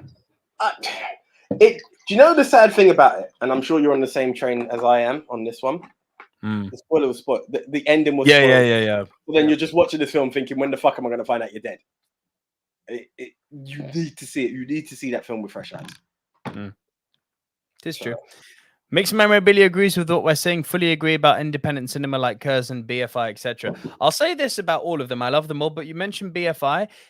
The BFI IMAX at Waterloo is one of the most god-awful cinema experiences I've had in London. Really? Like, I'm a big dude. I'm 6'2" plus. I got big wide shoulders. I play rugby. I box. I'm a big dude. I know the fucking screen here doesn't show it, and AJ looks like he's way bigger than me. I'm a big fucking dude, and those BFI cinemas are not built for me.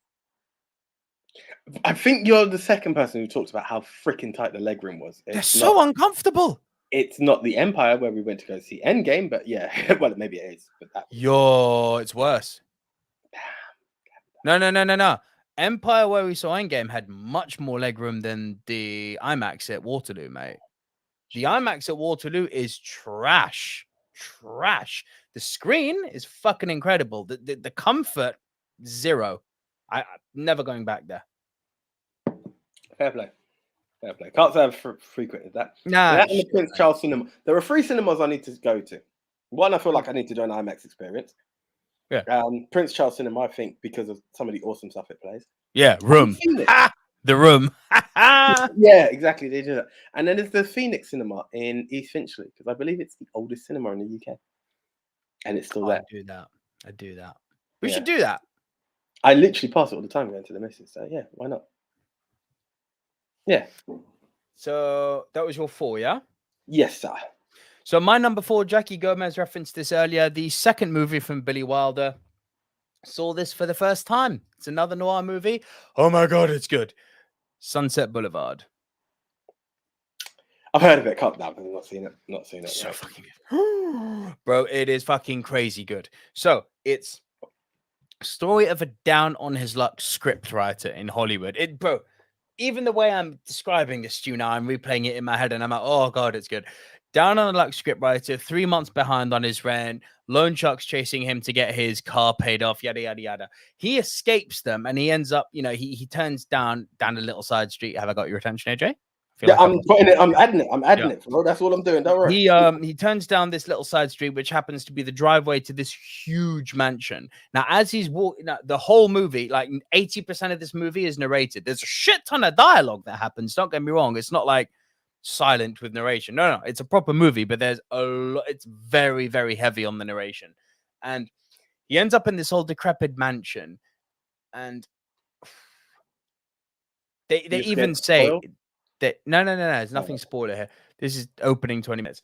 The narration even references Mrs. Havisham from Great Expectations, and the movie plays on that hard, and you get this kind of weird, codependent, narcissistic, Stockholm syndrome, human control vibe going on with this old lady who lives in the mansion, who happens to be a star from the silent film era that everyone's forgotten about, who's still living on this starstruck island of complete cuckoo fantasy, thinking she's still a big star and her next big break is coming. And she employs this guy so they can write a script together and send it off to director Cecil DeMille, who she used to work with.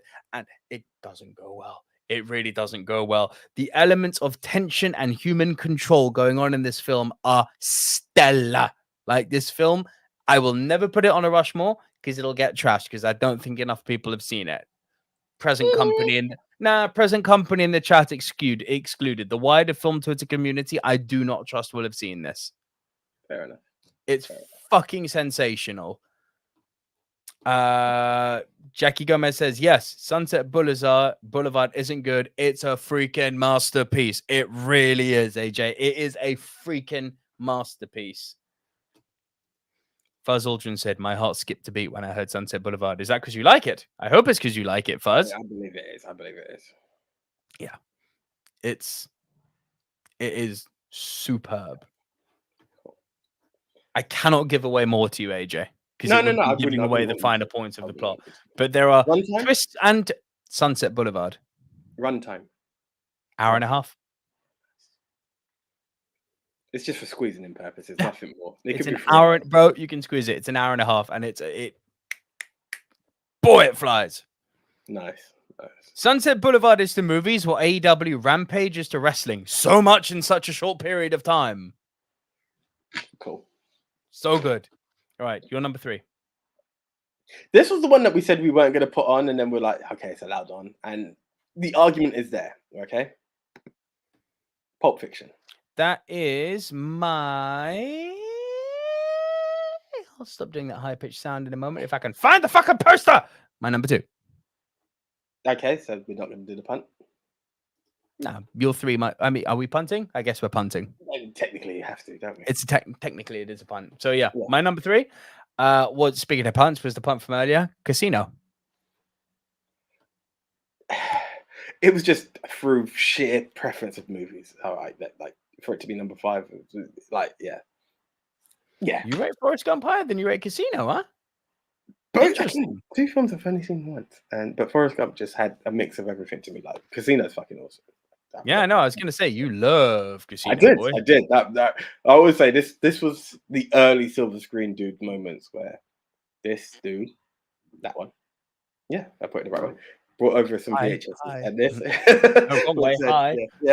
Hey, and yeah, Casino was the one. It stuck out to me. Absolutely freaking awesome.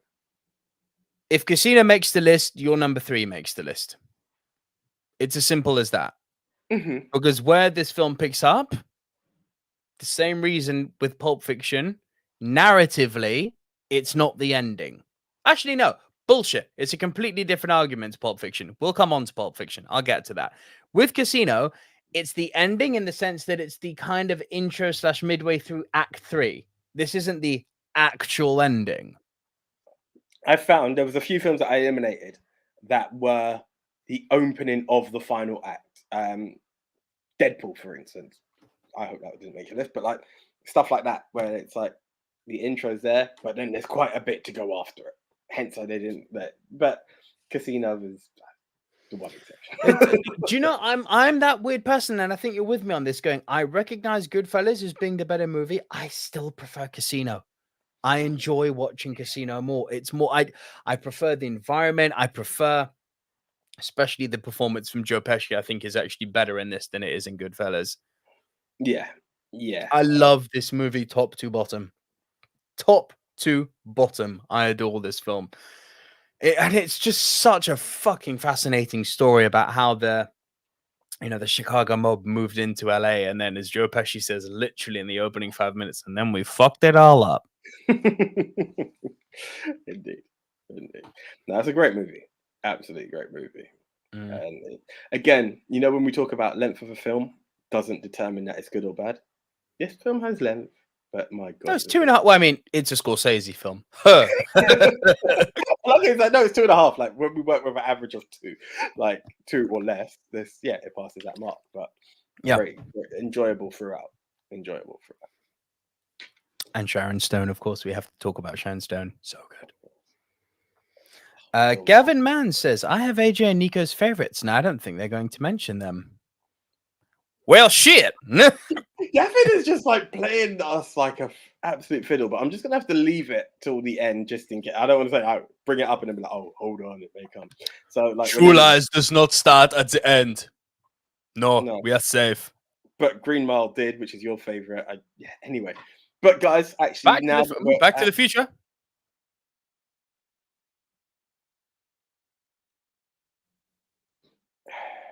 Does it? Doesn't it? Back to the Future Part 2 doesn't it? Right.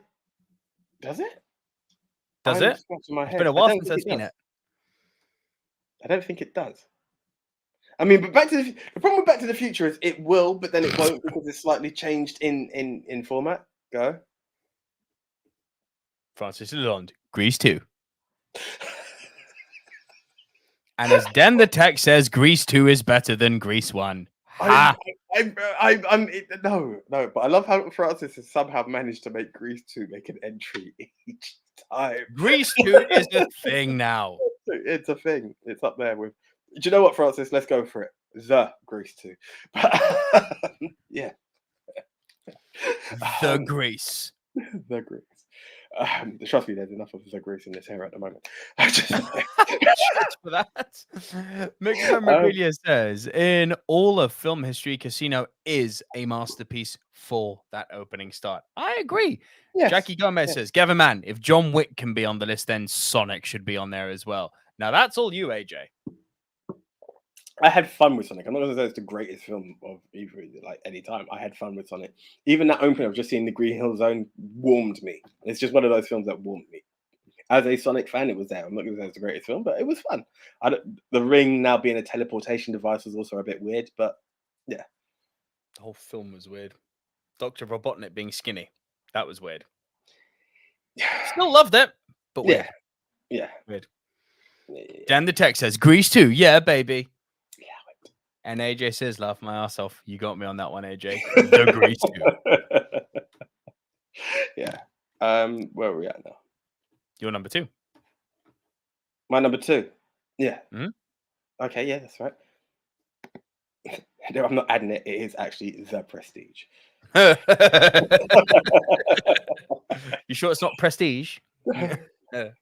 Funny enough, most people call it the Eternals, but it's Eternals. So that's a funny one. Marvel's Eternals, it is. Indeed. But yeah, The Prestige. Really enjoyed this film. I just it was my first Nolan movie. Like, it may well have been. I think so. It was definitely my first. The more I think of it, it was my first Nolan film, and I really appreciated the art behind the way he did it. Is this the only Nolan film you got on? Yes, it is. Because Memento would have been a good shout. Memento's the other one, but I'll be real. I don't really like Memento. I do need to watch it again, but it's never been my greatest. In the spectrum of Nolan films, it's not there. I'm not going to say dead last, but it's not top 3. No, God no. Hell yeah, this is what I'm saying. It's God no. It's good, but it's not brilliant for me.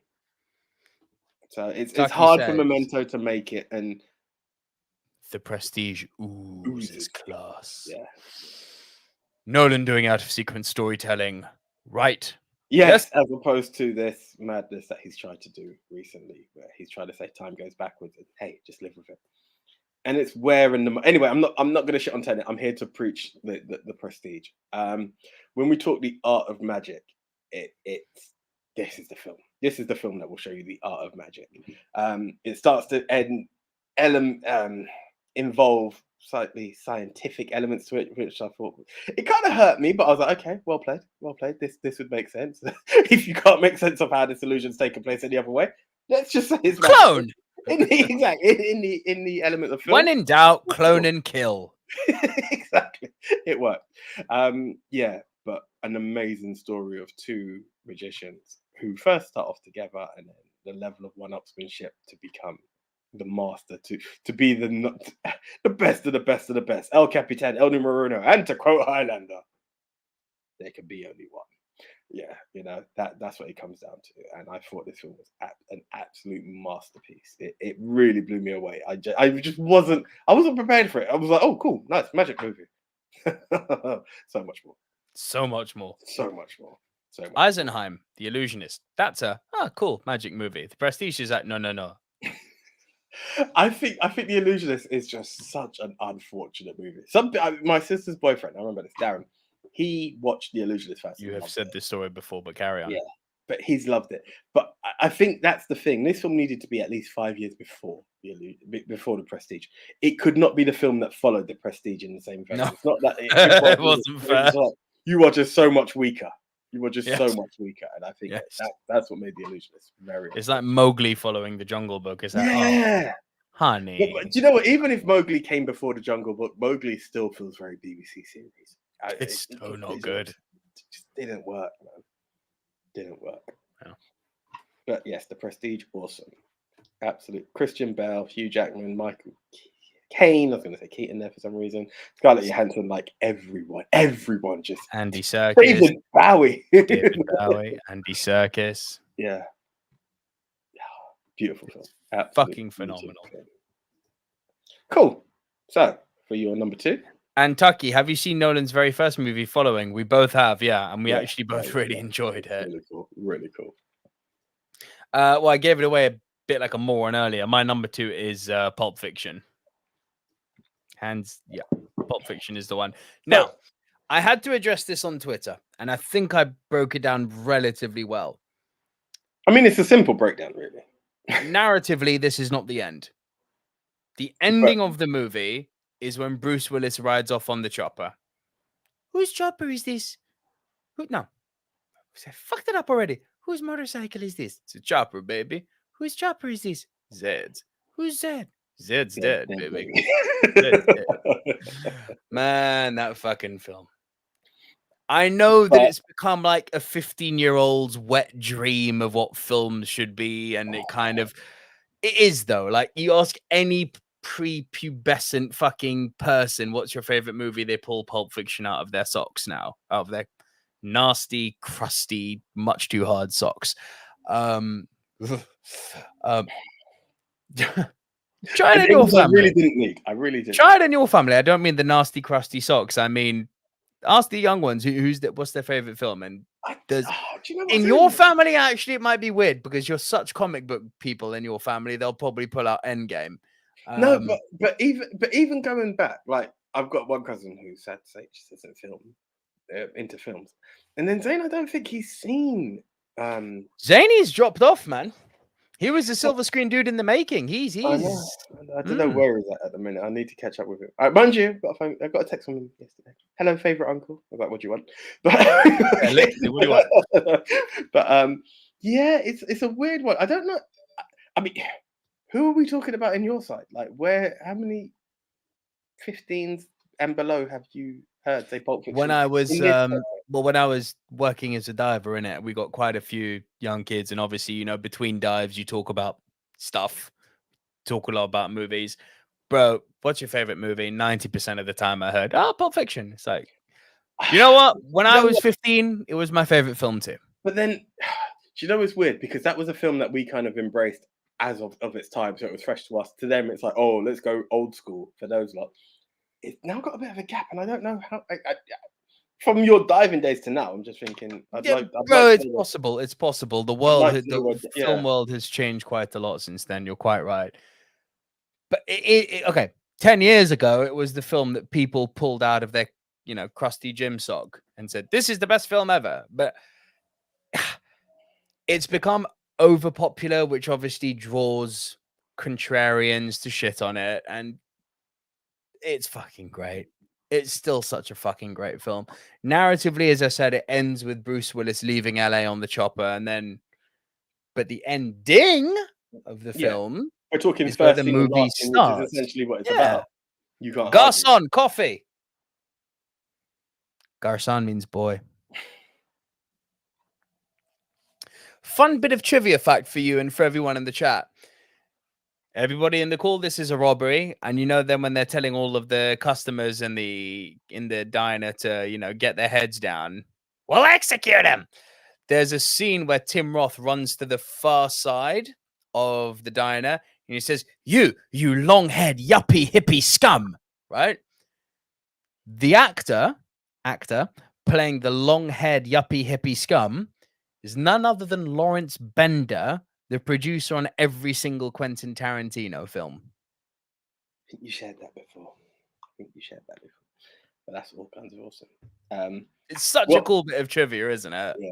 What has stuck out to me, and I know the movie world here will know it, but I remember the jaw-dropping moment when we done movies about a movie, and Kill Bill was entered because we found out that Mia Wallace talks and references who she played in that, and I was like, "You love that I gave you that." I'll never forget your face when that penny dropped for you. It was like,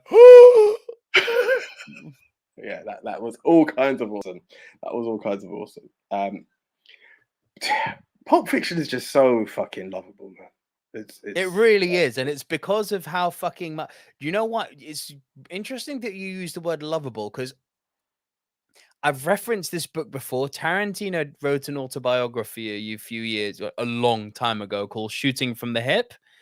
And in it, he describes how his own life experiences, I mean, you could argue that this is pretty much what any good writer will draw on, but it's really granular things, like when he was traveling around Europe as a teenager before he got his first job cleaning dog shit on cinema lots, and he saw all of the different things around Europe. He literally put lines of dialogue in Pulp Fiction that he experienced himself. Now, obviously, public is like, any good writer will do that. Sure, but it was cool to see how, reading how it all transmorphed into the movie. And Francis Leon says, "Royale with cheese." They don't call they don't call it a quarter pounder with cheese. No, man, they got the metric system up there. They don't know what the fuck a quarter pounder is. What do they call it then? They call it a Royale with cheese. Royale with cheese. What do they call a Big Mac? Big Mac's a Big Mac, but they call it Le Big Mac.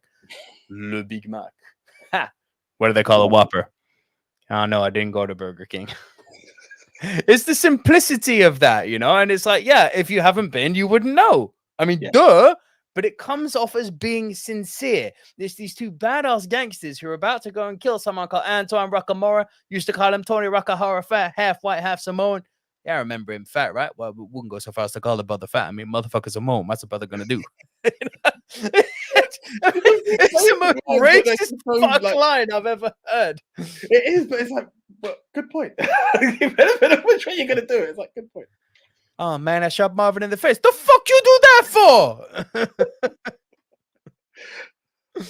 Oh man. I love that film. Yeah. But do you know what everyone talks about the Royale with cheese, Ezekiel 25:17.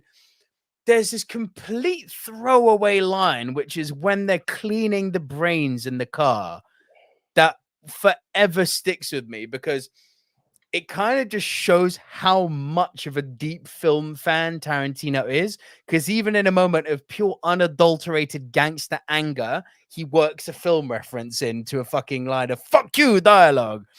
It's like, what was it? It was like, "Oh man, I can't believe your ass is making me do this. Hey, yo, Jules, do you ever believe that when a man apologizes, he's exhumed from all blame and responsibility? Get the fuck out my face. Motherfucker who said that didn't have to be cleaned up." I can't say the M word. Pieces of brain in the front. Jules, all I'm saying is I'm a race car. and it's dangerous to keep a race car in the red. And right now, I'm fuming. I'm a race car in the red. Oh, you a race car in the red? Well, I'm the Guns of the Navarone, motherfucker. I'm the Guns of the Navarone, motherfucker. What a great fucking line. It's do you know what? Awesome line. It was early on in the this film. one too. What do they look? Nerds. They look like nerds. My line that always stuck out was, "Say what again?"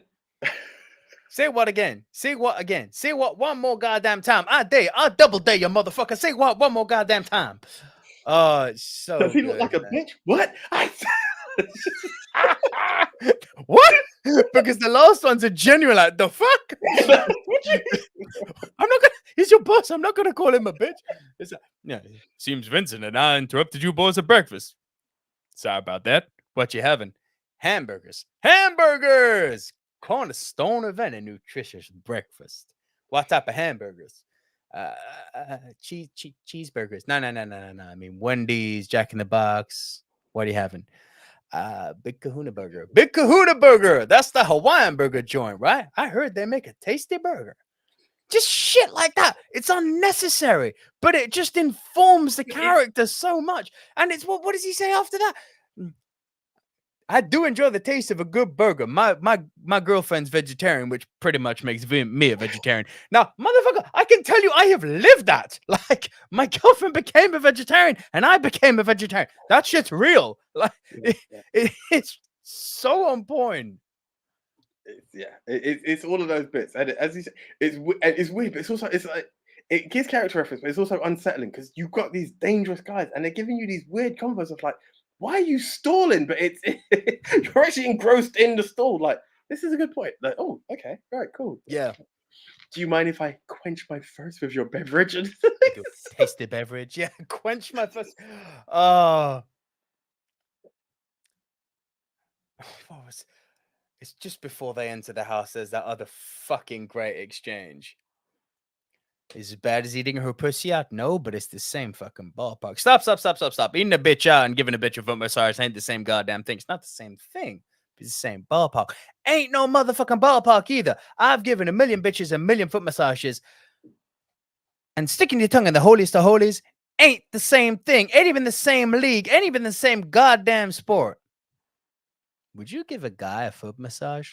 Fuck you. Fucking golden. Fuck you. Hey, yo, man, I'm getting tired. I could use a foot massage right now. Fuck you. Right, guys, we're at number 2. So start putting in your Rushmore, your top 4. That essentially is your top 4 we're after. And we're about to announce our worst. So no, you are. I don't have one. I don't have one. You don't have one. Couldn't think of one. I could give you one. Please. Yeah? I don't think you've seen my one, but I'll give you this one. I'm sure it starts off in the beginning. You PMing me, huh? Oh, take that all day long. Right. So I will go with my one right now. So we were just praising Quentin Tarantino. This film was very, very smart in their way of attraction because they said produced or a Quentin Tarantino movie or something like this. Quentin Tarantino presents My Name is Modesty. What? Don't ask me how the hell I got hold of this DVD many, many moons ago. And essentially it's about this girl by the name of Modesty, coincidence, working in a casino. And she gets, it's like a kidnap and they're holding everyone hostage and what have you. She's taken hostage and she's trying to protect everyone and she stalls by buying time. And she gives this long ass story as into how she got to where she is. So it's a lot of retelling. And you actually feel like you're enjoying the film until it comes to the payoff. And you've got this lady who heard, like how Anna was just not a Fam Nikita. Same goes for Modesty. And I always remember like when she went into this fighting pose, just thinking, you look like a human spider. It was just this weird thing. It was just weird. It was like a human daddy long leg, and it just didn't sell off. And you're like, did I really just watch this film? And it was just weak. And you're like, is this really Tarantino? And yeah, it was weak. It was absolutely ages ago. I got this bootleg pirate DVD. It was the fact that it said Quentin Tarantino presents that really sold me on it. And it starts off okay. By the time you get to the end, you're like, I didn't enjoy this.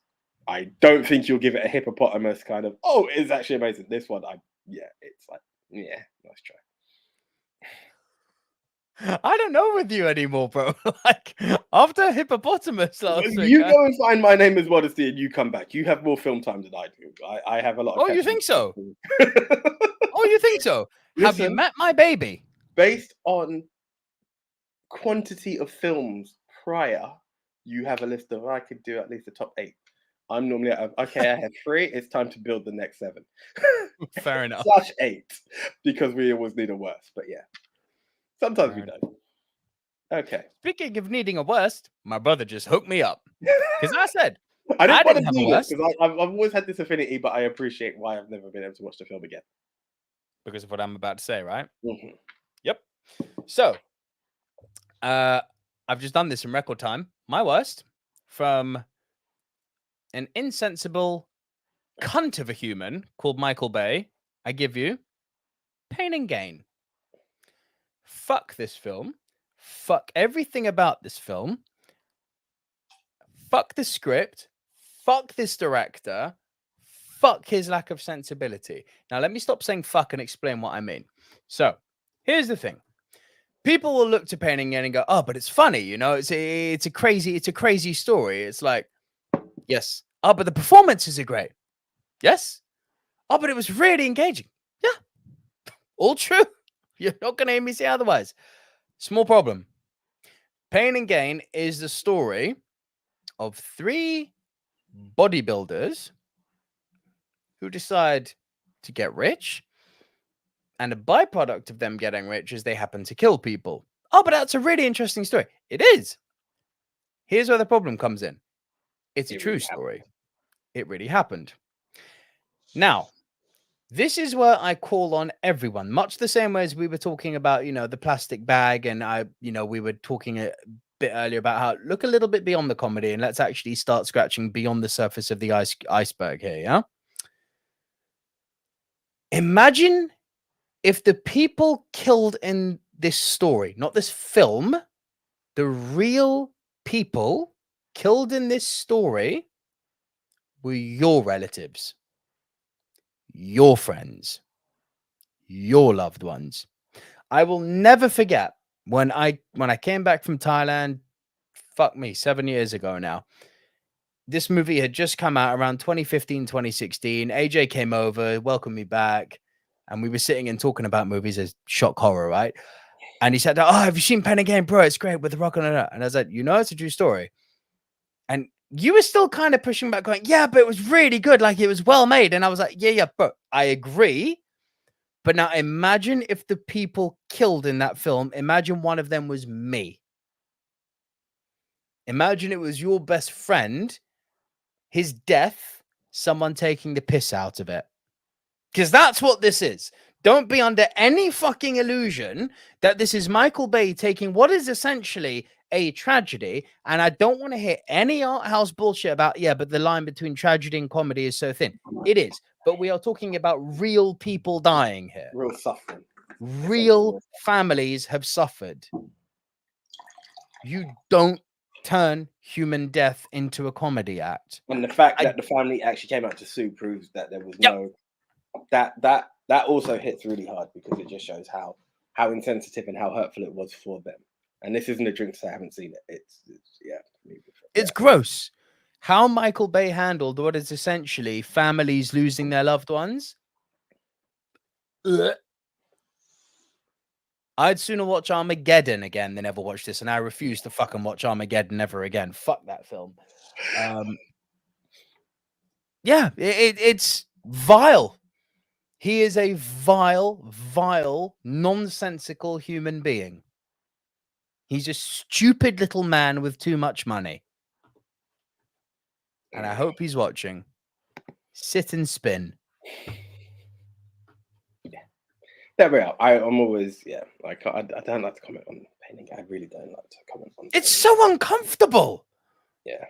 It's so uncomfortable that you've turned people's deaths into a comedy act. If this was a made-up story, I'd be like, fucking rock and roll. This happened. You don't joke about families losing loved ones like that. Not cool. Mhm. Really? Not cool. Gavin, man, how dare you? I see you. Hippopotamus is great.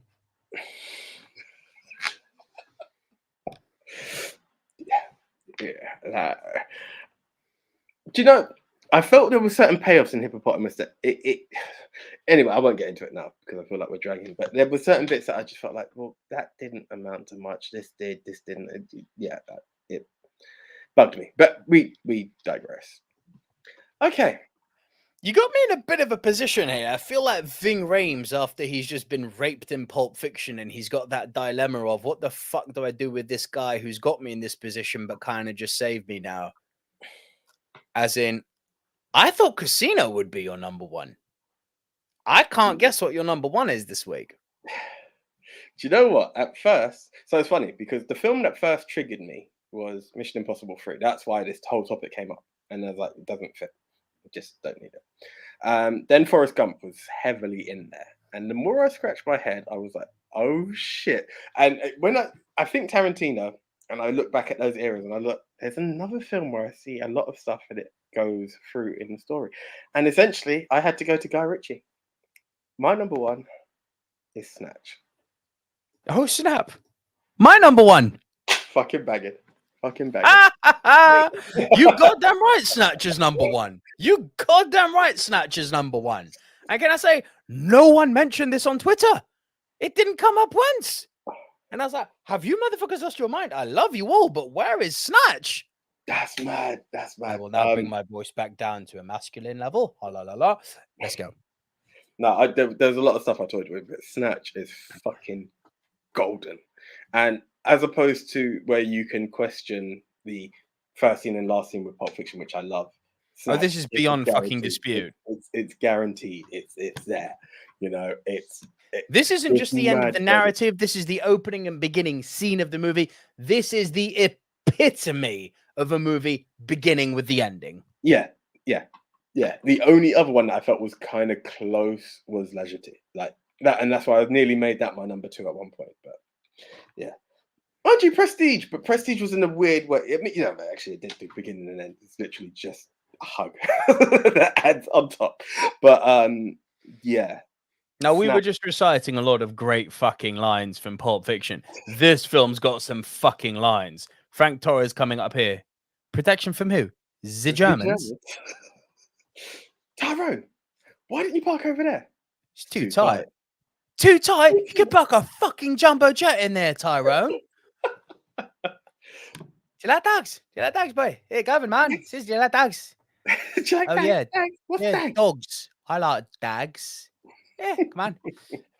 Well, my favorite is what do I know about caravans, Turkish? Well, you spent the summer in one. Means you know more than me. What the fuck? All bets are off. I'm not here to make a fucking bet. I appreciate that, but all bets are off. If all bets are off, there can't be any money in the till. I'm not fucking buying it. That's handy, innit? Because I ain't fucking selling it. It's a fact. And then Bricktop. You can't leave out Bricktop when you're talking about fucking. One of the nastiest cunt villains in recent memory, this guy, played by Alan Ford. Ugh. Also, can I just say, what's his face who thinks he's Jewish? I always see Frank from EastEnders. Yeah. Mike Reed. I see him as Frank from EastEnders every time. Of course he is. He's done like 3 other appearances in a fucking anything. Someone's going to fact check me on this, but he's fucking Frank Butcher. Let's be real. It's like Adam Woodyatt. Whatever he does, he might have been King of the Jungle for all I fucking know. He's Ian Bill. There are certain things. I was in IKEA. I didn't say I've seen Steve McFadden. I said I saw Phil Mitchell. It's just what it is. Yeah. It's who they are. It is who they are. What other great lines are there? Don't worry about. I thought you said he was a getaway driver. What the fuck could he get away from? Don't you worry about Tyrone. He can shift when he needs. You worry about getting us a gun. And what, may I ask, is that, Sol? This is a shotgun, Vincent. 'Tis a fucking anti-aircraft rifle, Sol. They're fucking golden. Hey, Tony, open the dog. What do you mean open the dog? open him up. What do you mean open him up? You know what I mean. He's not a fucking can of baked beans, is he? The pikey dog with its collar that squeaks. I did that well. There you go. Really well. I keep it practicing. Gavin Man's got a great one. Are they Lancashire pigs? Who the fuck's talking to you, sweetheart? Oh, Boris the bullet guys. dodger. Why'd they call him that? Because he dodges bullets, Tony. Tony. Avi, that's it, Avi. Oh man, that fucking film. And it's even those bits that, while your guns say replica, mine says Desert Eagle 0.50.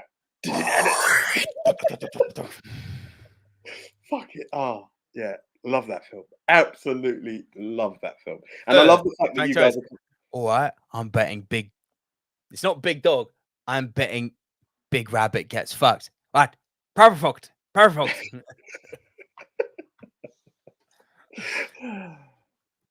Yeah. But it's dark in its moments, you know, that burning of the caravan scene. Oh my God. Cut to Oh my massive God. effects. Angel. I mean, it's dark, man. Yeah. And it's just the way you can see how sinister Bricktop and these little goons are in the back. Just standing there. It's, oh my God. It's just, it has its moments. But... Oi, fuckface. He said it to him, not to you. Fuckface. That's a good one, Errol. I'll remember that when I'm going down on your mum. What? Do you take sugar? No, thank you, Turkish. I'm sweet enough. And you just look at him and it's like, you really are. You really are. You are a nasty fuck. Yeah. Oh, what was the other one? Because it stinks of Pulp Fiction, this film, doesn't it? It's such a British Pulp Fiction in a way.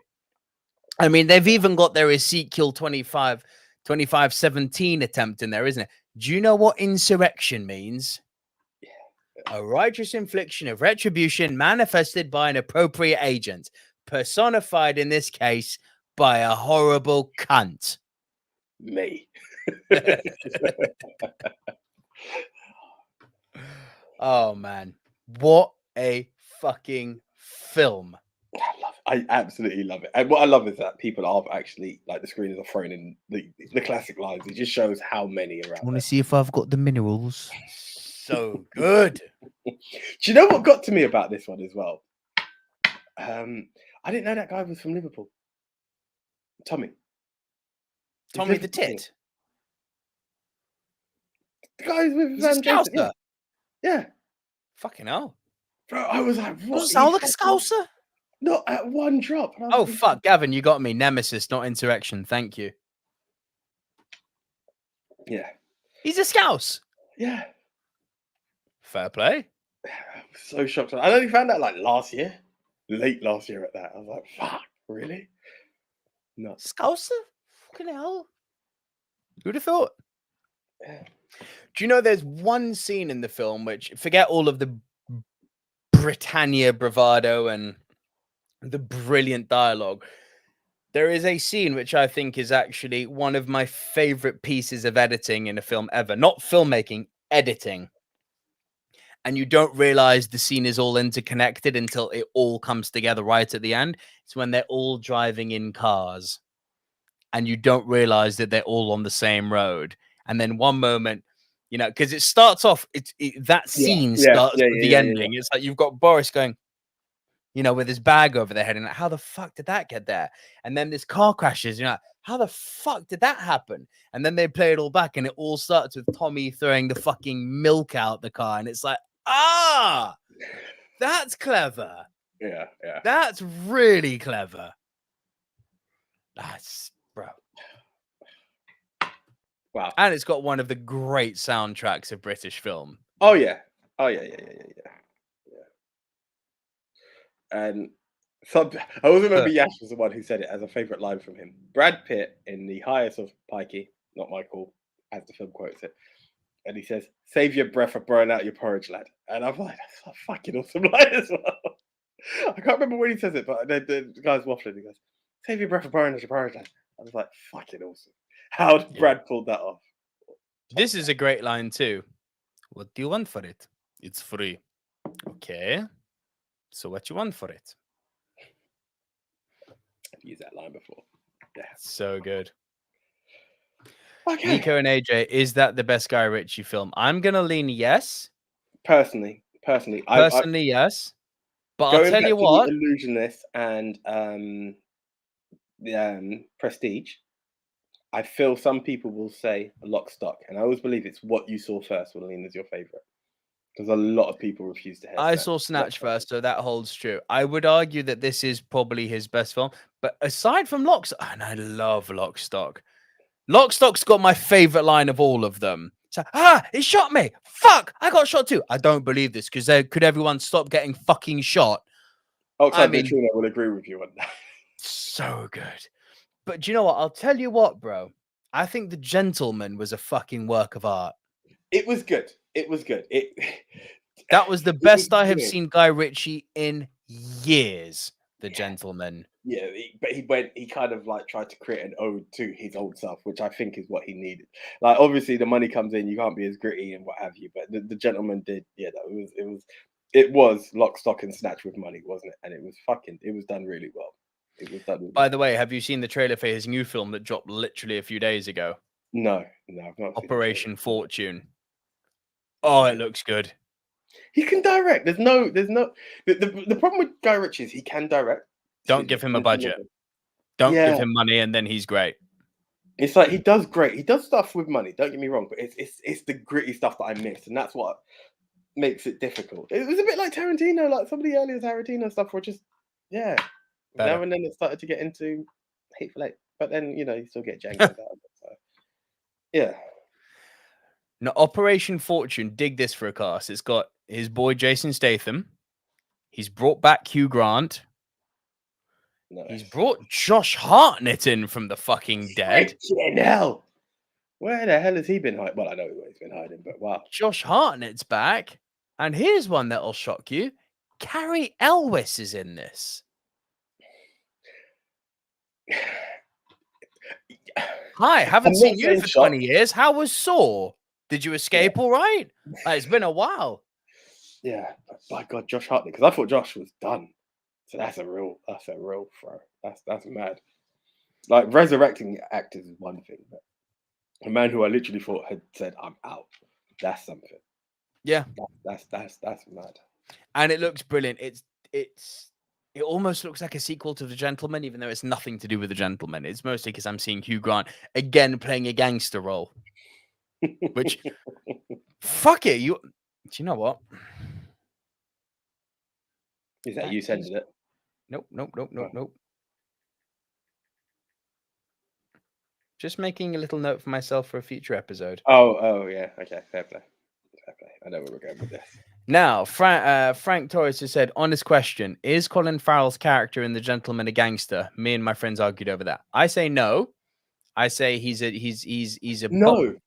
gym owner doing some gangster shit. But I don't think he's a gangster. No, and that's the thing. Do you know what he's like? It's weird to put this up. Robert De Niro in Sleepers. He's capable of doing it. He stays away from it. He's kept it above board. And it's, if I have to, don't make me go there. And that's happened. It's a tough one, because at first I was going to say yes, but no, he's a gym owner.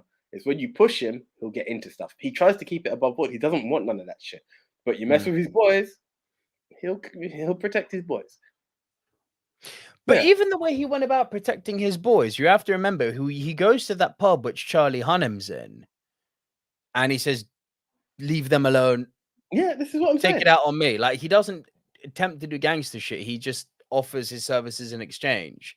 He's like, "Leave my boys alone." So he's almost like a protective father figure. Definitely not a gangster. Yeah, I would go with that. That's the way I would lean, Frank. So yeah, both of our number one, Snatch. I think that's beyond dispute. That's on the Rushmore. Sorry, that has to be on the Rushmore. Cool. I'm happy for that. I get scared when I hear no one's put it in, but like, again, in this case, I just want to see if it's our Rushmore. Yes, it is our Rushmore, and I also kind of want to see it's an easy one to forget, and you've seen how people reacted really well to us putting Snatch in. Yeah. Do we also? Is it a cop out to go for bloody Pulp Fiction as well? No, Pulp Fiction's a vetoed movie, mate. That doesn't go on. Okay, fair play. That always wins shit. Pulp Fiction is vetoed. Has Gavin like put out these favorites? Because I know Crash. I kind of toyed with Crash, but then there's another car crash at the end, so I didn't want to put that in. Oh, sorry. Speaking of which, Gavin, man, to answer your question, did Guy Ritchie do a King Arthur film? Yes, and it was fucking horrendous. So I hadn't forgot. Actually, I could have gone with Crash, but I didn't. Yeah, Gavin, these two movies, by the way, that you were saying AJ and I had forgotten, what are they? This is the time to drop some fire on us, bro. What have you got? Or have you put them in your I'm just looking through. Okay, I see what you've done. I've just looked at your top 10, Gavin. I see where you're at. Okay. Cool. Before we do the Rushmore, should we read out what people have put? Yeah, let's go for it. So Francis Lalonde has said the Rushmore. Thank you, Francis. In the Mouth of Madness, Lawrence of Arabia, Pulp Fiction, 12 O'Clock High. Mixed Memorabilia has said Casino, Slumdog Millionaire, Titanic, and Fearless. Gavin Mann has said number 10, Sixth Sense, 9, Bernard and the Genie, 8, Remember the Titans. Remember the Titans is a good one. That is Denzel. a good one. Yeah. I think that's what he meant by it's going to hurt you. Yeah. Oh, God. Oh, yeah. 7, Saving Private Ryan. 6, Crash. Yeah, Crash. I said it. Yeah, Crash was... I did toy with it. It's actually on my list, so it wasn't... 5, Bohemian Rhapsody. I actually didn't remember it starting off. Starts at Live 8. As he's walking out on stage. I said that in my head, and I was like, no, I'll be honest, I once got a dodgy copy, and it just showed the Live 8, and then I played the film. But yeah, okay. For the Imitation Game, that is a great film. I bet you haven't seen that one, AJ. No, I haven't. Imitation Game with Benedict Cumberbatch. Incredible. I can't recommend that one enough. 3, The Green Mile, for my sins. 2, Snatch. 1, Pulp Fiction. Jackie Gomez says 1, The Prestige. 2, Sunset Boulevard. Love you for putting that in, Jackie. Thank you. 3, Pulp Fiction. 4, Interview with the Vampire. 5, Pan's Labyrinth. That is not seen Pan's Labyrinth. I was aware that it was, but I didn't get a chance to. It's one of the few Del Toro films that I really enjoy. Most of Guillermo del Toro's work I can take a pass on. Pan's Labyrinth I really enjoy. Tucky says Titanic, Pulp Fiction, Forrest Gump, American Beauty. Jesus Christ, that's a pretty fucking good Rushmore, isn't it? That's pretty good. Do we take Snatch off and just go with that? Because I mean, Pulp Fiction will still win that. That's the problem. Mixed Memorabilia's come back and says, guys, I mentioned this on Twitter, but forgot now. My revised top 4: Casino, Slumdog Millionaire, Titanic, Snatch, as I fix my tie. Very good. All right, cool. So that's what you guys have picked. Now we have the trouble of picking. So we've got Snatch. Do you want to put Forrest Gump in there, or you? Yeah, I would like to, if I'm honest. Slumdog came up a few times. I think Sunset, but no, you don't want to do Sunset, do you? I'll get trounced. My Rushmore Sunset would be on there, but it's going to get trounced online. Prestige? Yeah, you can do the Prestige. Prestige, you put Forrest on, yeah? Yeah. How about Fight Club? Fight Club over Slumdog? As a film, no. For Twitter, yes. Okay. Hey, fuck it, that'll do. Not gonna Pretty good Rushmore, to be fair. Yeah. Yeah, I like Brad Pitt in there twice, though. Hey, come on. Okay, Fight Club out, Casino in. I never have an argument with Scorsese being on the Rushmore, if I'm honest.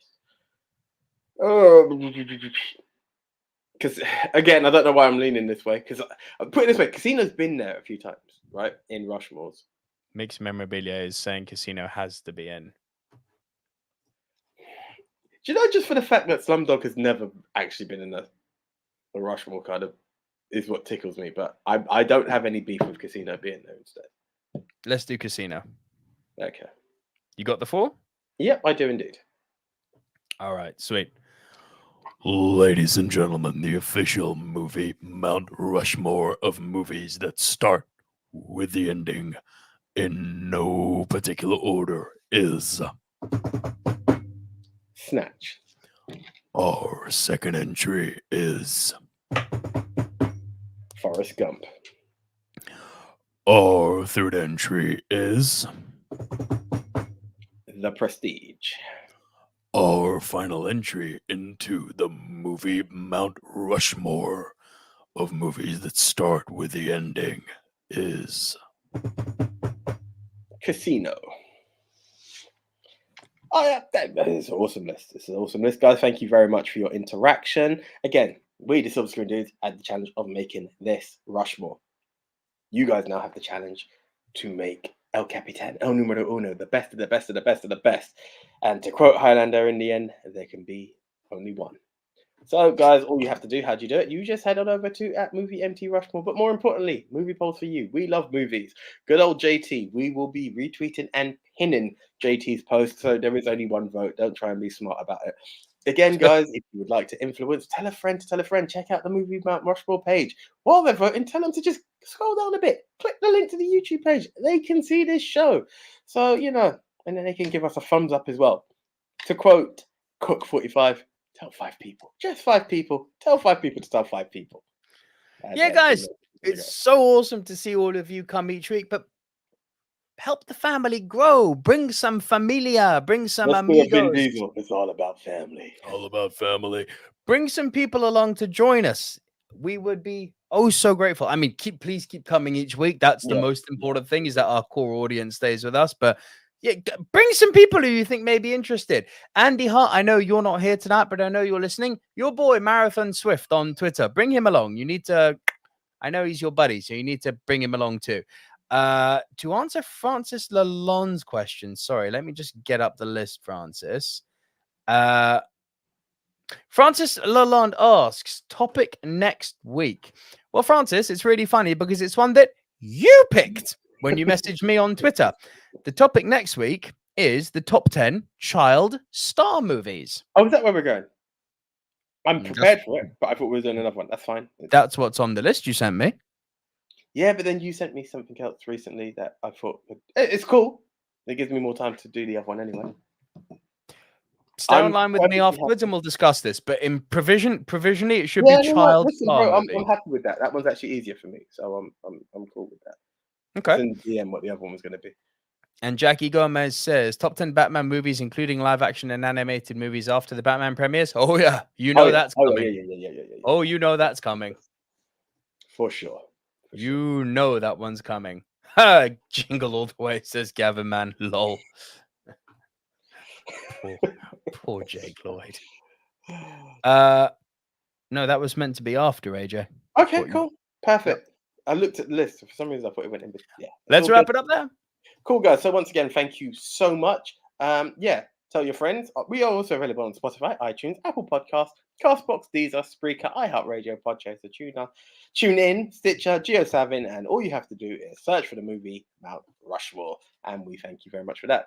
And once again, Nico, it's not a plead, it's just a reminder. It is just a reminder. If you've enjoyed the show, if you've liked our content, the link down below, you can head over to buymeacoffee.com/movie dudes. And for less than your daily Starbucks, only one time, you can literally just show some support and love to the show. Keeps us going, keeps us motivated. Again, no expectation, but it would be lovely. And if you happen to be listening on podcast and you want to come over and watch one of our live shows, we are here on the YouTube channel, Silver Screen Dudes, every single Tuesday at 8:30 p.m. UK time. GMT. Thank you, sir. And if you are watching on YouTube, please, guys, just help us with the algorithm. Hit that like button. Mixed Memorabilia, I see you giving the emoji. Hit the actual like button down below. That would be so appreciated. Jackie Gomez says Macaulay Culkin will be in the entire list. You will be surprised, Jackie. I mean, it's surprised. No, it's not. No, it is not. No, listen. You're going to tell me Macaulay Culkin couldn't do a top 10 list. It's easy. It's easy as hell. Of course it's easy, but what's the fun in that? Well, of course, that's what I'm saying. It's possible, but it's diversity. That's where I was going with it. But I don't think he'd even crack my top 5. that's a disrespect. No, it's not. No, it's not. It's not. I mean, anyway, I'm not going to get into it. I feel like we're now getting into spoiler territory for next week, so I'm going to keep quiet. But yeah, hey, it is what it is. It is what it is. So, guys, until next week, I am the one AJ Anthony Jordan.